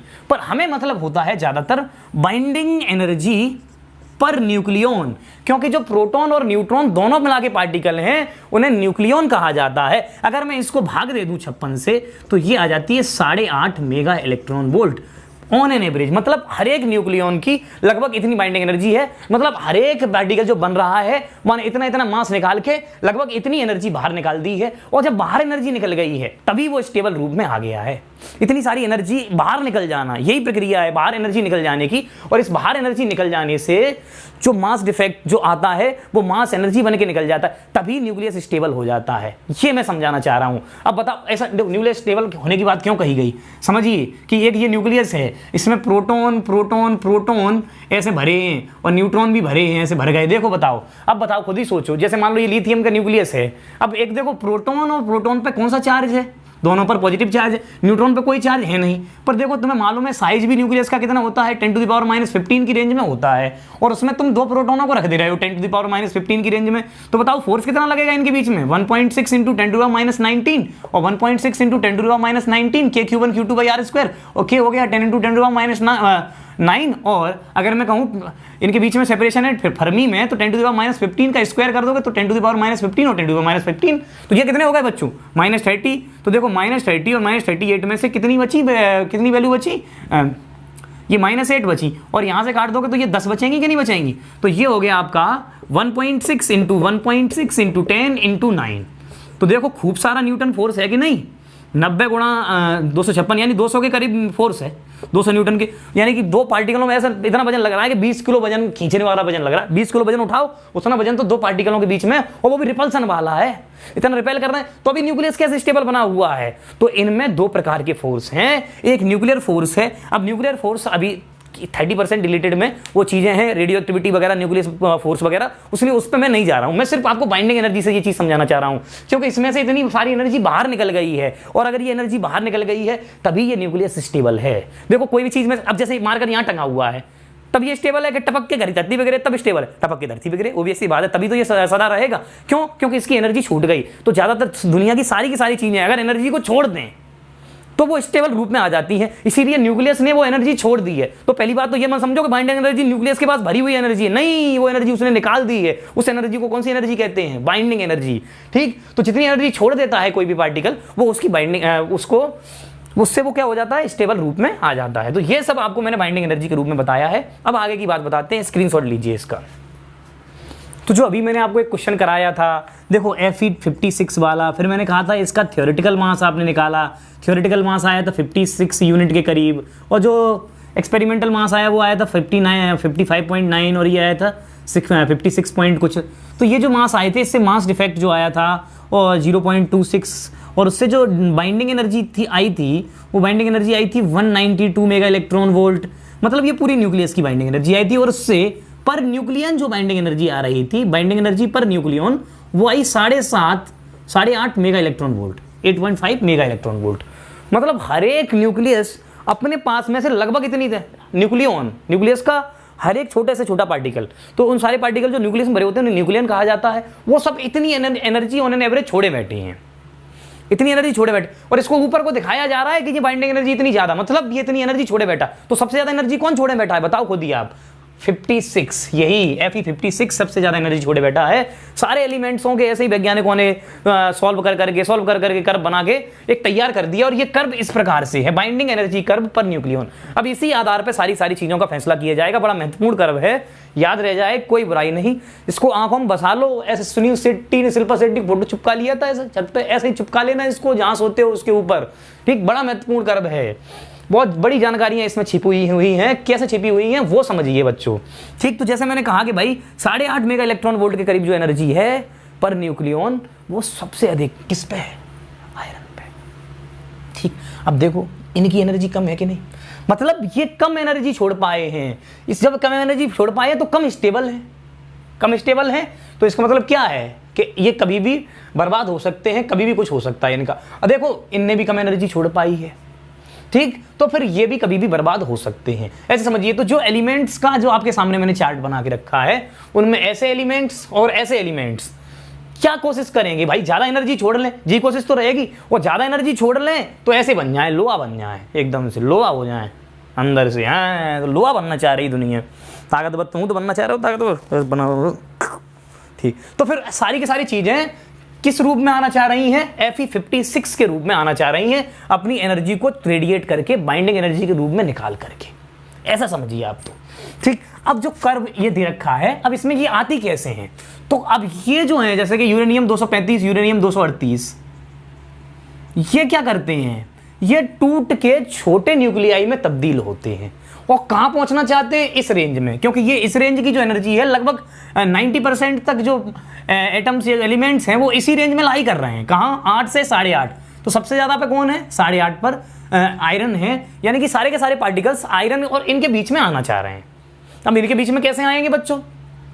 अब ये वाले हैं, ये क्या है? बड़े, तो जब फूटते हैं और फूट के इनके बीच में आने की कोशिश करते हैं, और ये वाले क्या हैं? ये छोटे हैं, तो ये जुड़ते हैं और जुड़ के इनके बीच में, इनके रूप में आने की कोशिश करते हैं। जो तो छोटे छोटे हैं, जो तो बड़े बनना चाहते हैं, और बड़े बड़े हैं वो फूट फूट के छोटा बनना चाहते हैं, ऐसा समझिए। तो जो बड़े बड़े हैं वो फूट फूट के, न्यूक्लियस उनके बड़े हैं और वो फूट के छोटा बन के किस रूप में आना चाहते हैं? इस रूप में, क्योंकि इस रूप में ज्यादा एनर्जी वो रेडिएट कर देंगे और ज्यादा स्टेबल हो जाएंगे हैं।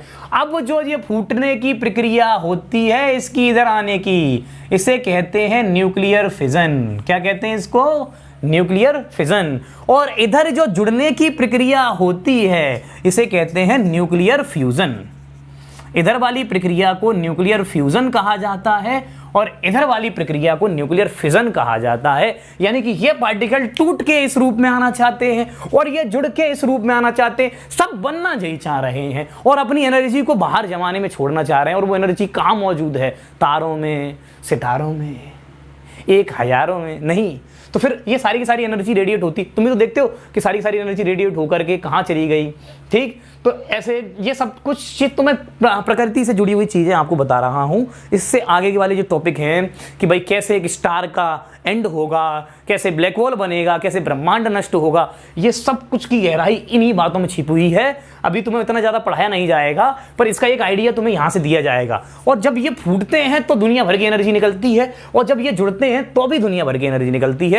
और इसी प्रकार से वही एनर्जी आपको हमेशा यूज में आती है। आपने सुना हो कि भाई साहब न्यूक्लियर पर सूरज पर न्यूक्लियर फ्यूजन हो रहा है, हाइड्रोजन हाइड्रोजन मिलकर के और हीलियम बन रहा है, और 4 प्रोसेस में जो हीलियम बन रहा है उससे लगातार एनर्जी मिल रही है, और वही तो हमें एनर्जी मिल रही है। हम ये सोच लें हमारे जीवन की जन्मदाता भी वही एनर्जी है, क्योंकि सूर्य से जो एनर्जी आ रही है उसी से फोटोसिंथेसिस होती है, उसी से पेड़ पौधों में फोटोसिंथेसिस क्रिया होती है, उसी से तो हम खाना पीना खा रहे हैं। तो कुल मिलाकर के हम क्या खा रहे हैं? इस न्यूक्लियर फ्यूजन की एनर्जी को ही खा रहे हैं।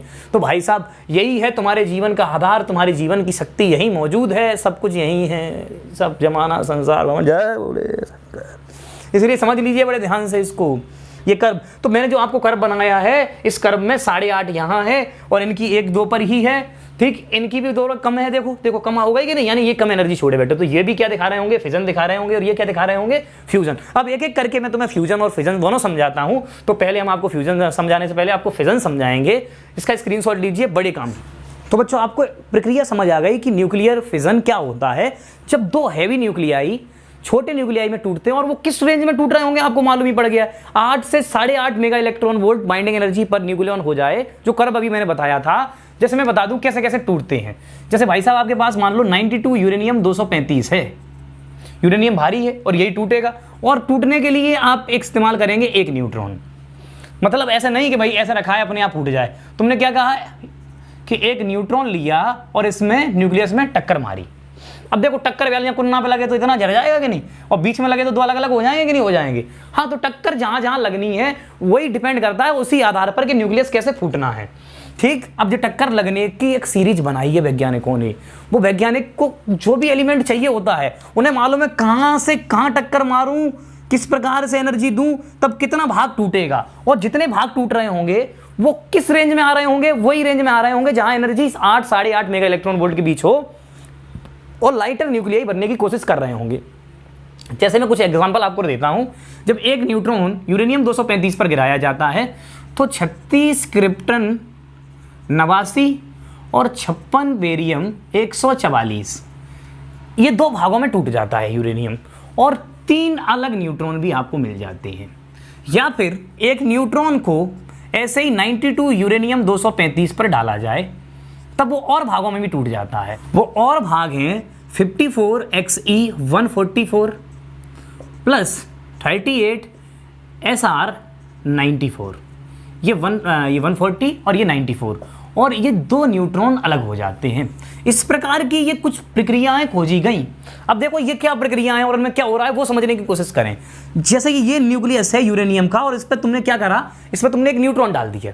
जैसे ही आप इस पर न्यूट्रॉन डालेंगे तो अब तुम्हें पता नहीं कि न्यूट्रॉन कितनी एनर्जी से डाला गया, जिस प्रकार से भी एनर्जी से डाला गया है उससे 2 लाइटर न्यूक्लियर ऐसे बन जाएंगे। जैसे क्रिप्टन 36 भी बन सकता है, ये 56 भी बन सकता है, या फिर ये भी बन सकता है 54 और ये 38। इस प्रकार से 2 अलग अलग प्रकार की बन गए कि नहीं न्यूक्लियस। और देखो ये छोटे भी हैं आकार में, इनकी बाइंडिंग एनर्जी अपने आप ही ज़्यादा होगी, मतलब ये ज़्यादा एनर्जी छोड़ चुके होंगे। जब ज़्यादा एनर्जी छोड़ रहे हैं तो मतलब गामा रेस ऐसे लिख दी जाती है, ये गामा रेस ऐसे करके इन्होंने गामा रेस छोड़ दी है। इस प्रक्रिया में लगभग 200 मेगा इलेक्ट्रॉन वोल्ट के करीब टोटल एनर्जी छूटती है। कितनी एनर्जी छूटती है बच्चों? 200 मेगा इलेक्ट्रॉन वोल्ट के करीब एनर्जी छूट जाती है एक यूरेनियम के टूटने से। अब मैं बताऊंगा इस एनर्जी का कैसे कैसे इस्तेमाल किया जा सकता है। देखो यूरेनियम टूट सकता है, जैसी एनर्जी दी जाए, जैसा न्यूट्रॉन दिया जाए उसी प्रकार से एनर्जी निकल सकती है, उसी प्रकार से जो यूरेनियम है वो अलग अलग भागों में टूट सकता है। और भी इसकी चेन रिएक्शंस हैं, वैज्ञानिक लोग इसको खोजते रहते हैं और ऐसे एलिमेंट बनाने की भी कोशिश करते हैं जो कि किसी भी मेडिकल ट्रीटमेंट्स में, कैंसरों के इलाज में, जैसे कोबाल्ट 60 बनाएंगे वो कैंसर के इलाज में इस्तेमाल होगा। तो ऐसे ही वो क्या कर रहे होंगे, ऐसे बमबारी कराई इस पर न्यूट्रॉन डाला और इससे क्या हो गया, न्यूक्लियस फूट गया। और फूटना तो चाह ही रहा है वो, क्यों? क्योंकि वो अपनी बाइंडिंग एनर्जी को बढ़ाना चाह रहा है, अपनी एनर्जी को कम करना चाह रहा है। ठीक, तो इस प्रक्रिया को क्या कहा जाता है बच्चों? इस प्रक्रिया को न्यूक्लियर फिजन कहा जाता है। ये फिजन की प्रक्रिया है जहां पर क्या होता है कि हैवी न्यूक्लियाई जो है लाइटर न्यूक्लियाइज में टूटता है। The process in which heavy nuclei is break down into lighter nuclei is called what? Nuclear fission. ठीक, तो इस प्रकार से न्यूक्लियर फिजन की रिएक्शंस हैं। ये 3 न्यूट्रॉन को अलग करना, ये क्यों सिखाया गया? फूटता है तो एनर्जी निकलती है, ये बात आपको पता चल गई। पर ये 3 न्यूट्रॉन क्या करेंगे सोचो, क्योंकि आपको मालूम है कि जब आपने एक न्यूट्रॉन डाला तो यूरेनियम फूट के इनमें तब्दील हो गया। पर ऐसा थोड़े ही है। अब जैसे मान लो तुमने कि 1 किलोग्राम यूरेनियम ले रखा है, कितना यूरेनियम ले रखा है? 1 किलोग्राम। तो तुम्हें मैंने पहले बताया था, अभी नंबर ऑफ मोल्स वाली बात बताई थी। तो देखो 1 किलोग्राम यूरेनियम में एक आध पार्टिकल नहीं, कितने पार्टिकल होंगे? 1000 ग्राम बट्टे 235, और इनटू एवोगैड्रो नंबर इतने पार्टिकल्स होंगे बच्चों। मतलब ये लगभग वैल्यू कितनी आ रही है, 4 करोड़ के करीब, इसको 1 करोड़ कह दें तो लगभग 4-4.5 करोड़ इतने यूरेनियम फूट जाए, इतने यूरेनियम मौजूद हैं 1 किलो में। तुमने एक को फोड़ा, इतनी एनर्जी निकली, और जब एनर्जी निकल रही है उसके साथ 3 न्यूट्रॉन भी निकल रहे हैं। अब ये 3 न्यूट्रॉन अलग हो रहे हैं ना, तो ये 3 न्यूट्रॉन क्या करेंगे, अगले 3 यूरेनियम को फोड़ देंगे, और फिर 3 यूरेनियम फूटेंगे तो मेरे में से 3 न्यूट्रॉन और निकलेंगे। सोचो, एक यूरेनियम फूटा, 3 न्यूट्रॉन अलग हुए, 3 न्यूट्रॉन अगले 3 यूरेनियम को फोड़ेंगे, वो फिर अगले 3 को फोड़ेंगे, और ये फिर देखो बन गई जो फिल्म सी, फोड़ रहे हैं कि नहीं फोड़ रहे, ठीक। अब ये फिर अगले 3 को फोड़ेंगे, तो इस प्रकार से जमाने में तबाही मच जाएगी। अरे सही कहा गलत कहा, समझ आ रही है प्रक्रिया कि नहीं आ रही। इसीलिए यूरेनियम वगैरह का इस्तेमाल न्यूक्लियर बॉम्ब्स में किया जाता है। हिरोशिमा नागासाकी इन परमाणु हमला कर दिया अमेरिका ने, लो ये फोड़ डाला यूरेनियम और दे दी एनर्जी, लो बर्बाद हो गया। 10 किलोमीटर का पूरा एरिया जो है बिल्कुल तहस नहस हो गया, हजारों लाखों आदमी तबाह हो गया। इसीलिए ये बड़ी खतरनाक प्रक्रिया है, क्योंकि यहाँ पे ज़्यादा गूगल करके हम चेक भी नहीं कर सकते कि ये कैसे बनाए जा रहे हैं।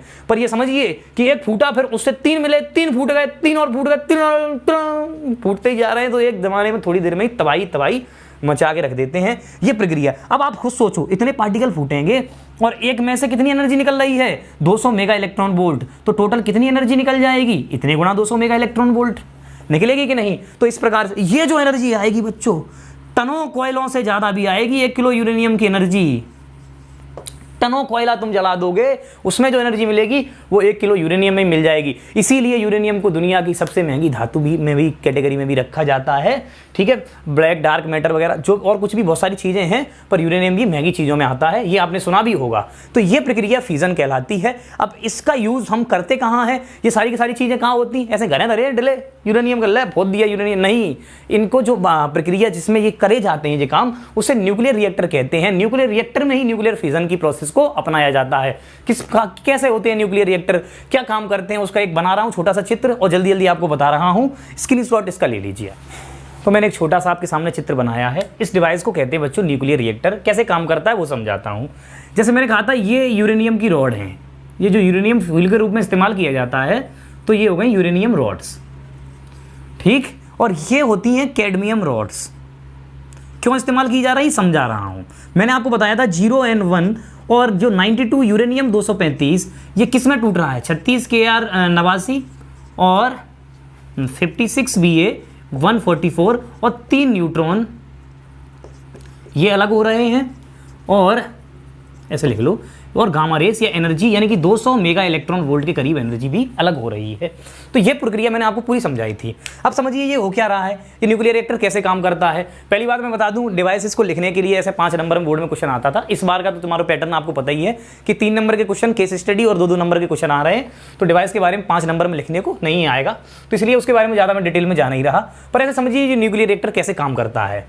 ये यूरेनियम रॉड्स हैं। अब इसमें एक न्यूट्रॉन अगर तुमने ऐसे मान लो बमबारी करी है इस न्यूट्रॉन की एक की, तो क्या होगा, वो फूटेगा और किस में तब्दील होगा, इनमें या किसी और में तब्दील हुआ। पर 3 न्यूट्रॉन अलग हुए, तो जब 3 न्यूट्रॉन अलग होंगे वो अगली रॉड्स को और फोड़ देंगे, फिर वो 3 न्यूट्रॉन अगले और फोड़ देंगे, और ऐसी प्रक्रिया बहुत धमाकेदार ऐसा एनर्जी निकलती रहेगी।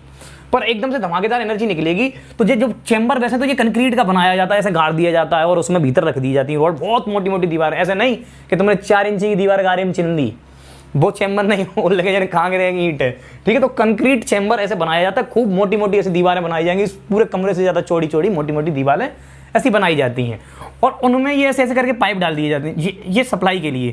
यहाँ पर ऐसे कोई मान लो पानी गर्म हो रहा है, ठीक है, कोई लिक्विड है वो यहाँ गर्म हुआ और उससे ये पाइप भी गर्म हुआ, तो वो गर्म हो रहा है तो यहाँ वाले पूरे टैंक को गर्म करेगा, और टैंक को गर्म करेगा तो पूरा पानी क्या बनेगा, भाप बनेगा, क्योंकि इसमें से गर्मी एकदम छूट रही।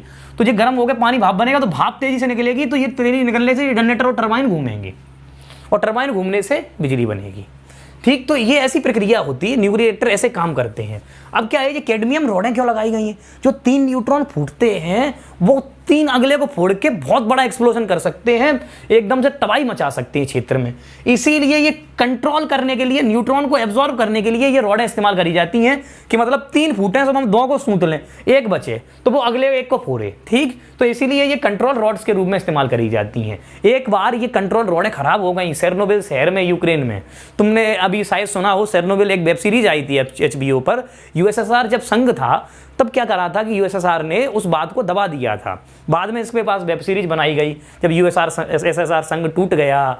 और उसके बारे में तो अभी देखो कितना खतरनाक तो युद्ध चल रहा है, वो सारी की सारी बातें हम यहाँ पर नहीं डिस्कस करने जा रहे। पर जो सेर्नोबिल शहर था यूक्रेन में, उसमें बहुत बड़ा न्यूक्लियर रिएक्टर था और उसमें ये कैडमियम कंट्रोल रॉड्स गड़बड़ होने के कारण ही वो फट गया था। लाखों लोग मारे गए थे इसी के चक्कर में। आज भी बताए जा रहे हैं कि कुछ लोग वहाँ पे अभी भी डिफेक्टेड पीसी पैदा हो रहे हैं, वो सब पे नहीं जा रहे खैर हम। पर ये प्रक्रिया कैसे है, न्यूक्लियर रिएक्टर काम कैसे करता है, एक न्यूमेरिकल के द्वारा भी आपको इसको समझाता हूँ। इसका स्क्रीनशॉट लीजिए, जो मैंने बोला है उसको बड़े ध्यान से सुनिए।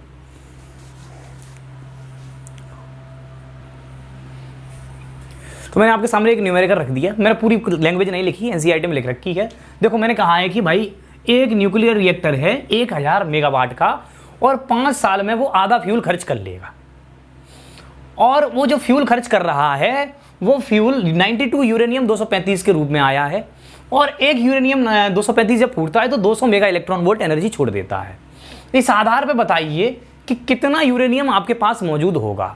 बताओ भाई, अगर 5 साल में आधा खर्च कर लेगा तो उसका डबल होगा। तो 5 साल में कितना खर्च, आधा खर्च करने के लिए कितना यूरेनियम चाहिए? 1000 मेगावाट 80% समय चल रहा है तो 80% समय ये चलता ही रहता है। जैसे मान लो कि दिन में 24 घंटे में से 20 घंटे न्यूक्लियर रिएक्टर चालू छोड़ दिया है, उसमें भी अब रिएक्शंस होती जा रही हैं, फूटते जा रहे हैं, ठीक है।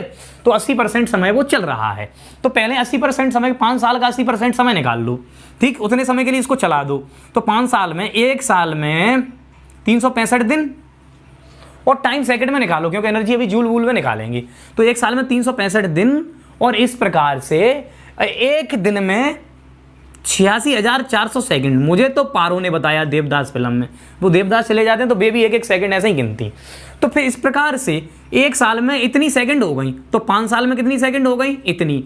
और इसके 80% समय जनरेटर चला है तो 80% गुणा कर दो तो आपका जो भी आ रहा है, ये 2 जीरो यहाँ से यहाँ उल्ला दो और भी कहीं कुछ हो सकता है तो वो कर दो।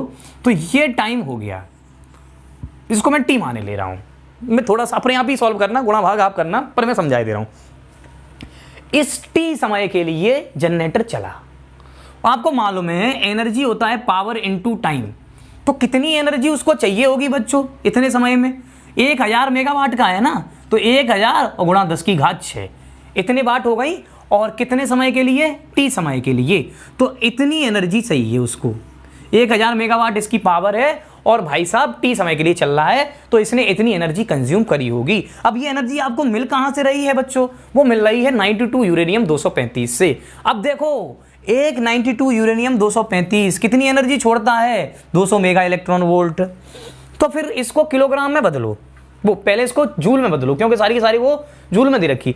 तो फिर ये जूल में कितनी आएगी? 200 और 1 इलेक्ट्रॉन वोल्ट बराबर होता है 1.6 इंटू 10⁻⁻19 जूल, होता है कि नहीं? तो 1 जूल बराबर कितना हो गया? 1/1.6 इंटू 10⁻⁻19 इलेक्ट्रॉन वोल्ट हो गया।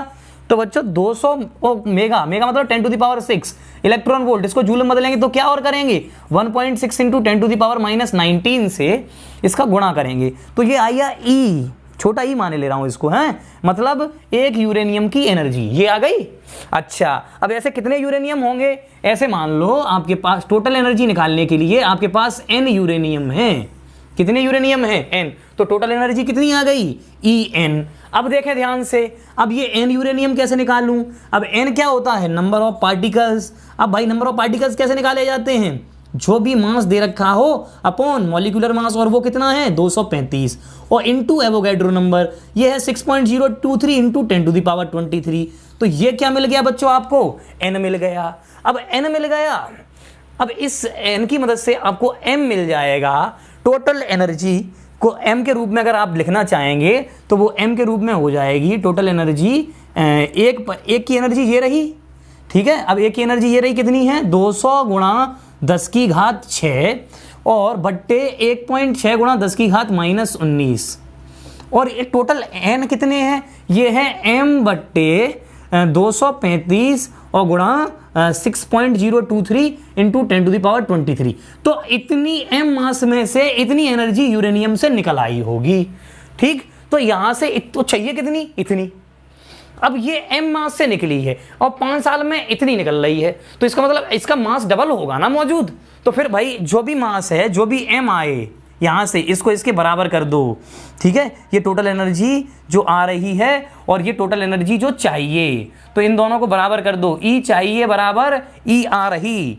ठीक, और यहां से इन दोनों इक्वेशनों को बराबर करोगे, T की वैल्यू ये उठाकर इसमें रख दोगे, तो आपको क्या मिल जाएगा, आपको m मिल जाएगा। फिर आपको आंसर में क्या पूछा गया है, 2m पूछा गया है। तो इस प्रकार से ऐसे न्यूमेरिकल सॉल्व कर सकते हैं आप। और भी बहुत सारे न्यूमेरिकल इसमें दे रखे हैं। एक लास्ट में एडिशनल में भी दे रखा है 2020 तक इतनी पावर चाहिए, तो 2020 तक देखो लास्ट में एडिशनल में एनसीईआरटी में दे रखा है कि 2020 का इंडिया का जो लक्ष्य है वो उसमें से 20% वो एनर्जी न्यूक्लियर एनर्जी के रूप में प्राप्त करेंगे। अब 2020 तो देखो वो पुराने जमाने में लिखी किताब थी, उसीलिए वो 2020 दे रखा है। आप उसमें 1 साल के लिए एनर्जी निकाल लें और सॉल्व कर लें, तो प्रक्रिया आपको समझ में आ जाएगी, कोई कठिन काम नहीं। ठीक है, तो न्यूक्लियर फ्यूजन में अगला टॉपिक बता रहा हूं। ये न्यूक्लियर फिजन में आपको इतनी सारी बातें दिमाग में रखनी है, किस प्रकार से एनर्जी निकलती है। बीच में मैंने जानबूझकर किस प्रकार से इसको सेट किया है जिससे रेडियो एक्टिविटी जो है उसका रोल ना नहीं आया। अभी वो बात डिस्कस नहीं करी क्योंकि वो 30% डिलीटेड में है, इसलिए डिस्कस नहीं किया है। तो अगला हम टॉपिक आपको बता रहे हैं न्यूक्लियर फ्यूजन, इसका स्क्रीनशॉट लीजिए। अगली प्रक्रिया है बच्चों न्यूक्लियर फ्यूजन, और न्यूक्लियर फ्यूजन की भी पूरी प्रक्रिया जो है वो इसी बाइंडिंग एनर्जी के कर्व से जुड़ी हुई है। जैसे मैंने कहा था, जो छोटे मिल मिल के क्या कर रहे हैं, वो लोहे बनना चाह रहे हैं और वो उस रेंज में आना चाह रहे हैं। ये कर्व याद है आपको, ये ऐसे करके जो बना था, यहाँ पे थोड़ा बहुत नीचे ऐसा था, ठीक है, 56 पे ये, ठीक है। तो इस प्रकार का ये कर्व है ना, तो इसमें यहाँ पे जो देखो 1h2 1h ये सब है, तो मैंने लिख दिए इसमें। देखो ज़्यादा सर बहुत सारी चीज़ें ऐसी हैं तो मैंने पहले ही लिख के रख दी हैं, मुझे खुद याद नहीं रहती ये सब, पर मुझे कुछ प्रक्रिया याद हैं, तो उन प्रक्रियाओं के आधार पर मैं आपको बता रहा हूँ। जैसे ये छोटे छोटे पार्टिकल्स हैं, क्योंकि ये सीरीजें हैं, ये वैज्ञानिकों ने इनको खोजा है कि किस प्रकार से इस प्रकार ये बन के तैयार होंगी। तो ये होता क्या है कि जब ये छोटे छोटे न्यूक्लियाई हैं वो जुड़ के बड़ा न्यूक्लियाई बनना चाहते हैं, तो इसमें फिर से क्या हो रहा है, फिर से एनर्जी रिलीज हो रही है, क्योंकि इनकी बाइंडिंग एनर्जी आपको मालूम है क्या है, बाइंडिंग एनर्जी कम है ना, तो मतलब इन्होंने कम एनर्जी छोड़ी हुई है। तो जब ये बनना चाहेंगे तो ज़्यादा एनर्जी छोड़ देंगे, जैसे जब ये 1h1 और 1h1 जुड़ते हैं, 1h2 बनते हैं, तब इतनी 0.42 मेगा इलेक्ट्रॉन वोल्ट के करीब एनर्जी छोड़ते हैं। ये मैंने तुम्हें आपको बताया था पेयर प्रोडक्शन, ठीक है। तो जब दो पॉजिट्रॉन और इलेक्ट्रॉन ऐसे आपस में जुड़ते हैं तब ये 1.02 मेगा इलेक्ट्रॉन वोल्ट एनर्जी छोड़ते हैं। यानी कि जब दो पार्टिकल आपस में जुड़ रहे हों तब जो एनर्जी छोड़ने की प्रक्रिया है और उस प्रक्रिया को कहते हैं न्यूक्लियर फ्यूजन, ठीक है। तो फिर ऐसे इसको ऐसे याद नहीं रखा जाता कि देखो 1h1 ये ऐसे जुड़े। देखा गया कि भाई ये जब 4 हाइड्रोजन हैं, अगर ये आपस में जोड़ दिए जाएं तो ये एक अल्फा पार्टिकल का निर्माण करते हैं और लगभग 26.7 मेगा इलेक्ट्रॉन वोल्ट के करीब एनर्जी छोड़ते हैं। ये पूरी प्रक्रिया जो मैंने लिखी है ना बच्चों, ये सन में भी यही प्रक्रिया हो रही है। सूर्य में भी लगातार हाइड्रोजन जुड़ते जा रहे हैं और नए नए हीलियम पार्टिकल बनते जा रहे हैं, ठीक। तो इस प्रकार से अब देखो ये ऐसे ही नहीं हो जाता, हर जगह नहीं हो जाता। इसमें जो एनर्जी, जो पार्टिकल्स हैं इनके पास जो जुड़ने के लिए एनर्जी चाहिए, क्योंकि एकदम से आगे नहीं जुड़ जाएंगे। जैसे मान लो एक प्रोटॉन है, हाइड्रोजन, एक हाइड्रोजन इधर से आया, एक हाइड्रोजन इधर से आया, तो अब हाइड्रोजन ऐसे ही थोड़ी जुड़ जाएगा, क्योंकि भाई इनके जब ये पास आ जाएंगे, जब ये यहाँ पास आ गए तो इनके बीच में रिपल्सन लगेगा कि नहीं लगेगा, क्योंकि भाई दोनों पे पॉजिटिव चार्ज है, तो पॉजिटिव चार्ज एक दूसरे को रिपेल कर रहे होंगे, तब फिर ये कैसे जुड़ते हैं। तब फिर कोई एक्स्ट्रा ताकत चाहिए जो इनको आगे एकदम ऐसा करके जोड़ दे, तब जोड़ेगी तब जाके फ्यूज होगा, तब एनर्जी निकलेगी एकदम तेजी के साथ। जब ये आपस में ऐसे जुड़ना चाह रहे होते हैं ऐसे इस समय, तो इनको तेजी से लाने के लिए इनके पास एक एनर्जी होती है, जैसे उसे हम कहते हैं काइनेटिक एनर्जी, और वो टेम्परेचर के रूप में होती है। याद करो जब हम काइनेटिक थ्योरी ऑफ गैसेस आपको बता रहे थे, चलो मैंने यहाँ यूट्यूब पे भी उसका वीडियो नहीं बनाया, पर बच्चों को पता है कि काइनेटिक थ्योरी ऑफ गैसेस जो आपने थोड़ा बहुत भी सुना है अगर 11th में, तो देखो पार्टिकल के पास जो काइनेटिक एनर्जी होती है उसे हम 3/2 PV के रूप में या 3/2 nRT के रूप में ऐसे लिखते हैं, ठीक है। तो ये जो काइनेटिक एनर्जी होती है वो टेम्परेचर पर डिपेंड करती है किसी भी पार्टिकल की, यानी कि जो पार्टिकल तेजी से आ रहे हैं उनके पास काइनेटिक एनर्जी, और वो किसकी वजह से है, टेम्परेचर की वजह से। तो वो काइनेटिक एनर्जी ही इनको तेजी से लाती है, और जो रिपल्सन यहां बन रहा है उस रिपल्सन को भी पार कर जाती है। उस रिपल्सन को कहते हैं बैरियर, और इस बैरियर को पार करने के बाद ये जुड़ते हैं। और ये बैरियर जैसे प्रोटॉन के केस में 400 किलो इलेक्ट्रॉन वोल्ट के करीब होता है, इतना बैरियर होता है, मतलब इतना रिपल्सन इसमें पैदा हो रहा है। और इतने रिपल्सन को 3/2 के एनआरटी के अगर बराबर हम करें तो यहां से लगभग 10⁹ केल्विन का तापमान चाहिए होता है, तब ये आपस में फ्यूज हो पाएंगी। तो भाई साहब सन पे जो टेम्परेचर है वो 10⁷ केल्विन के आसपास है, और इसके अलावा सन पे कुछ एक्स्ट्रा एनर्जी है जिसके कारण ही सन पर ही ये हाइड्रोजन फ्यूज होकर के ये हीलियम बन के तैयार हो पा रहा है। और जैसे ही ये जब हाइड्रोजन हीलियम बन जाएगा, सन का जो पूरा हाइड्रोजन होगा वो क्या बन जाएगा, हीलियम बन जाएगा, तो उससे इसके ग्रेविटेशनल पुल के कारण ये पार्टिकल और ज्यादा पास आ जाएंगे। क्योंकि जैसे ही जैसे भाई जब डेंसिटी बढ़ेगी तो मास बढ़ेगा, तो ग्रेविटेशनल पुल बढ़ेगा, तो फिर जब ग्रेविटेशनल पुल बढ़ेगा तो फिर इनका तापमान अपने आप इंक्रीज हो जाएगा। पहले तो तापमान, पहले ये कोर ठंडा होगा, फिर इनमें ग्रेविटेशन अट्रैक्शन बढ़ रहा होगा, ठंडा होने के कारण ग्रेविटेशन अट्रैक्शन बढ़ेगा तो तापमान और बढ़ जाएगा, और तापमान 10⁹ की रेंज में पहुंच जाएगा। फिर इस रेंज में पहुंचते ही, क्योंकि भाई जब हाइड्रोजन में रिपल्सन इतना है तो बताओ आगे जब हीलियम आ रहे होंगे तो उनमें तो बैरियर और ज्यादा होगा, क्योंकि बैरियर डिपेंड कर रहा है प्रोटॉन पर। देखो हीलियम में 2-2 प्रोटॉन भरे हैं तो उनमें रिपल्सन कुछ ज्यादा ही होगा, तो हाँ बिल्कुल ज्यादा होता है, तो उसके लिए ज्यादा तापमान चाहिए होता है, और वो ग्रेविटेशनल पुल के कारण स्टार विस्टार का जो तापमान है वो अपने आप और ज्यादा इंक्रीज कर जाता है, और ज्यादा इंक्रीज करने के कारण फिर से क्या होगा, हीलियम पूरा कार्बन बनने की कगार पे आ जाएगा। तो उस समय पर जो कोर होगी वो कोर का एरिया बहुत ज्यादा बढ़ चुका होगा, और उसे कहते हैं रेड जॉइंट।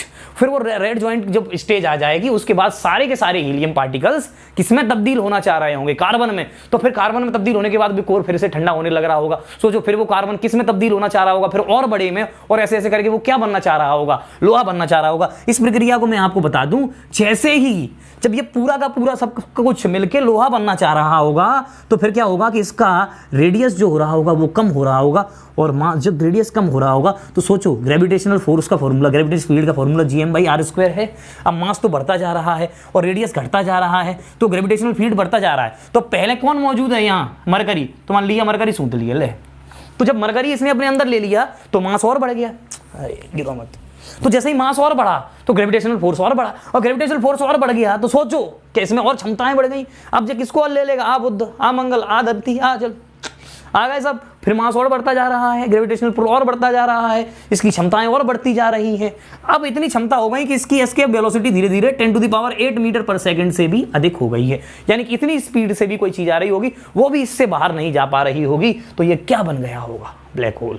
अब जब ब्लैक होल चीजें बन जाती है बच्चों, ऐसा तुम्हारे सन ब्लैक होल नहीं बनेगा। मतलब ऐसा माना जाता है कि जो MS आपका सन है उससे 8 टाइम MS से ज़्यादा मास होगा तो ही ब्लैक होल बनने की संभावना है। ऐसे नासा की वेबसाइट पर ये सब डाटा दे रखे हैं, मैं उसको ज़्यादा डिटेल में आपको बता नहीं रहा, पर काम की बातें आपको बताई दे रहा हूँ।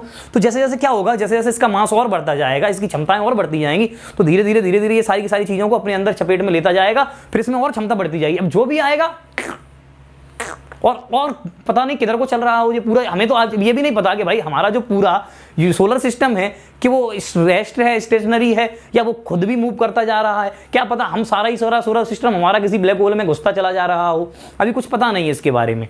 पर जो पूरा जो हीलियम, जो पूरा जो हाइड्रोजन हीलियम बन रहा होगा, इसमें भी 10⁹ यानी कि बिलियंस ऑफ ईयर लगने वाले हैं। ठीक, तुम चिंता मत करो, तुम्हारी सारी की सारी पीढ़ियाँ, 7 पीढ़ियाँ 100-150 सालों में ही खत्म हो जाएंगी। ठीक है, तो ज़्यादा टेंशन लेने की आवश्यकता नहीं, काम की बातें समझनी। ठीक, धरती पे आ जाइए वापस। तो इस प्रक्रिया को कहते हैं बच्चों न्यूक्लियर फ्यूजन।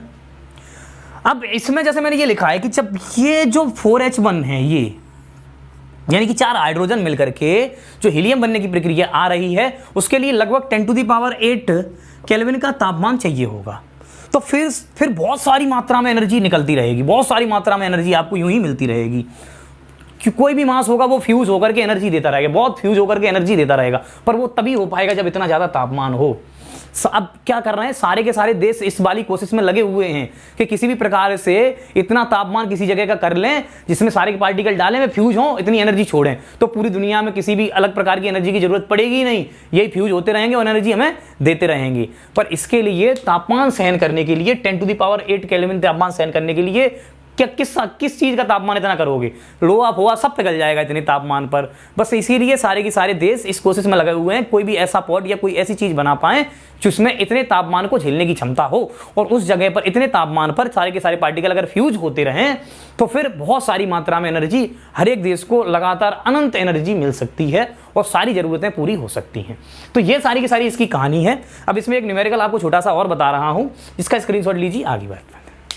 तो अगला आपको एक सवाल मैंने आपको यहाँ दे दिया है। जैसे कहा गया है कि एक 100 वाट का लट्टू है और वो जलाने के लिए तुम्हारे पास 2 किलोग्राम ड्यूटेरियम है और उसकी ड्यूटेरियम में जो फ्यूजन प्रोसेस है वो ऐसे हो रही है। तो बताओ कितनी साल में जल जाएगा, कितने समय तक जल जाए? सालों जलेगा। इसका आंसर देखो अभी ईयरों में आएगा।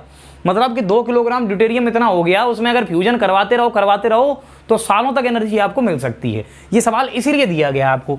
सोचो कि 2 किलोग्राम में कितने होंगे ये ड्यूटेरियम, और आपको मालूम है 2-2 जब जुड़ जाएंगे, मान लो ऐसे 2 किलोग्राम में 2 करोड़ आए और 2-2 जुड़ के इतनी एनर्जी देते रहेंगे। सही बात है गलत? तो पहले 2 किलोग्राम में निकालो कितने यूरेनियम आ रहे हैं और 2 को जोड़ के हर बार 3.27 मेगा इलेक्ट्रॉन वोल्ट एनर्जी निकाल दो और 100 वाट के बल्ब को टी टाइम समय के लिए जला दो। तो टोटल एनर्जी जो मिलेगी 100 वाट का बल्ब टी समय के लिए चल जाएगा उस एनर्जी से। ठीक, तो वहां से तुम्हें पता चल जाएगा कितने समय चलेगा। तो टोटल एनर्जी निकालते हैं पहले। तो 2 किलोग्राम ड्यूटेरियम, तो 2 किलोग्राम को 2000 ग्राम लिखो और मास नंबर क्या हो रहा है 2। पर मैं बता दूं आपको कि जो एनर्जी मिल रही होगी वो 2 जुड़ने के बाद मिल रही होगी। तो तुम्हारे पास जो पार्टिकल्स आ रहे हैं उसमें से एनर्जी कितने को, मान लो इससे जो नंबर ऑफ पार्टिकल्स आ रहे हैं, देखो ये नंबर ऑफ मोल्स हो गए और इनटू एवोगैड्रो नंबर, ये क्या है बच्चों? Number of particles. और इनमें 2-2 जुड़ के एक बार एनर्जी मिल रही है। और कितनी एनर्जी मिल रही है? 3.27 मेगा इलेक्ट्रॉन वोल्ट पर 2-2 जुड़ के। पर ये जो पार्टिकल आ रहे हैं तो उनमें से एनर्जी कितनी बार मिल पाएगी? जब 2 जुड़ेंगे। अब जब मान लो 2 करोड़ तो कितना भाग क्या कर दूं मैं इसमें? 2 का भाग दे दूं, क्योंकि 2 जुड़ के एक बार एनर्जी मिल गई। तो टोटल एनर्जी इतने पार्टिकलों से 2 बार जुड़ करके इतनी मिल रही होगी। अब इसको काय में बदल लो, फिर इसको जूल में बदल लो। तो जूल में बदलने के लिए 1 इलेक्ट्रॉन वोल्ट को जूल में कैसे बदलते हैं? 1.6 इंटू 10⁻⁻19। भाई 1 इलेक्ट्रॉन वोल्ट बराबर 1.6 इंटू 10⁻⁻19 जूल।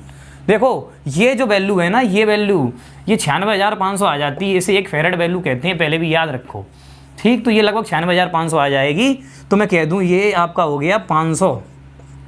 तो 500 गुणा 96,500 और गुणा 3.27, ठीक है, और मेगा इलेक्ट्रॉन वोल्ट। और इलेक्ट्रॉन वोल्ट को क्या बदल लिया है? जूल में। तो भाई मेगा को क्या लिखोगे? 10⁶।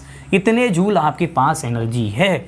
और इतने जूल एनर्जी है और 100 वाट के बल्बों को कितने समय तक चलाना है? टी समय तक। तो इसको किसके बराबर कर दो? 100 गुणा टी। तो देख लो 2 जीरो यहाँ काट दो तो ये कितने हो गए? 4 हो गए। इसको देखोगे तो 10⁹, मतलब कुछ अनंतों साल तक तुम्हारे जीवन कितने बार यानी खत्म हो जाएंगे, पर 2 किलोग्राम ड्यूटेरियम से बल्ब इतने समय तक जलता रहेगा। कुल मिला के समझिए बात कि फ्यूजन वाली प्रोसेस जो मैं आपको अभी बता रहा था, कहीं हो गई धोखे धड़ाके में, कहीं ऐसा कर पाए तो तुम्हारे को कोई ज़्यादा एक्स्ट्रा ना पावर प्लांट बनाने हैं, ना बांध बनाने, ना कुछ करना है। दुनिया भर की एनर्जी आपको मिलती रहेगी। इसीलिए ये फ्यूजन प्रोसेस में ये सारी बातें मैंने बताई। मैंने वो सारे के सारे टॉपिक कवर करने की कोशिश करी है जो बोर्ड से रिलेटेड हैं। इसके अलावा वो लोग जो कंपटीशन की तैयारी कर रहे हैं उनके लिए केवल रेडियो एक्टिविटी को थोड़ा सा अलग सीख लिया जाए तो इनमें से सारे के सारे टॉपिक मैंने वास्ट लेवल पर आराम से कवर कर दिए हैं। ये वीडियो मैं यहीं समाप्त कर रहा हूँ। बोर्ड की तैयारी करते रहें। धन्यवाद, नमस्कार।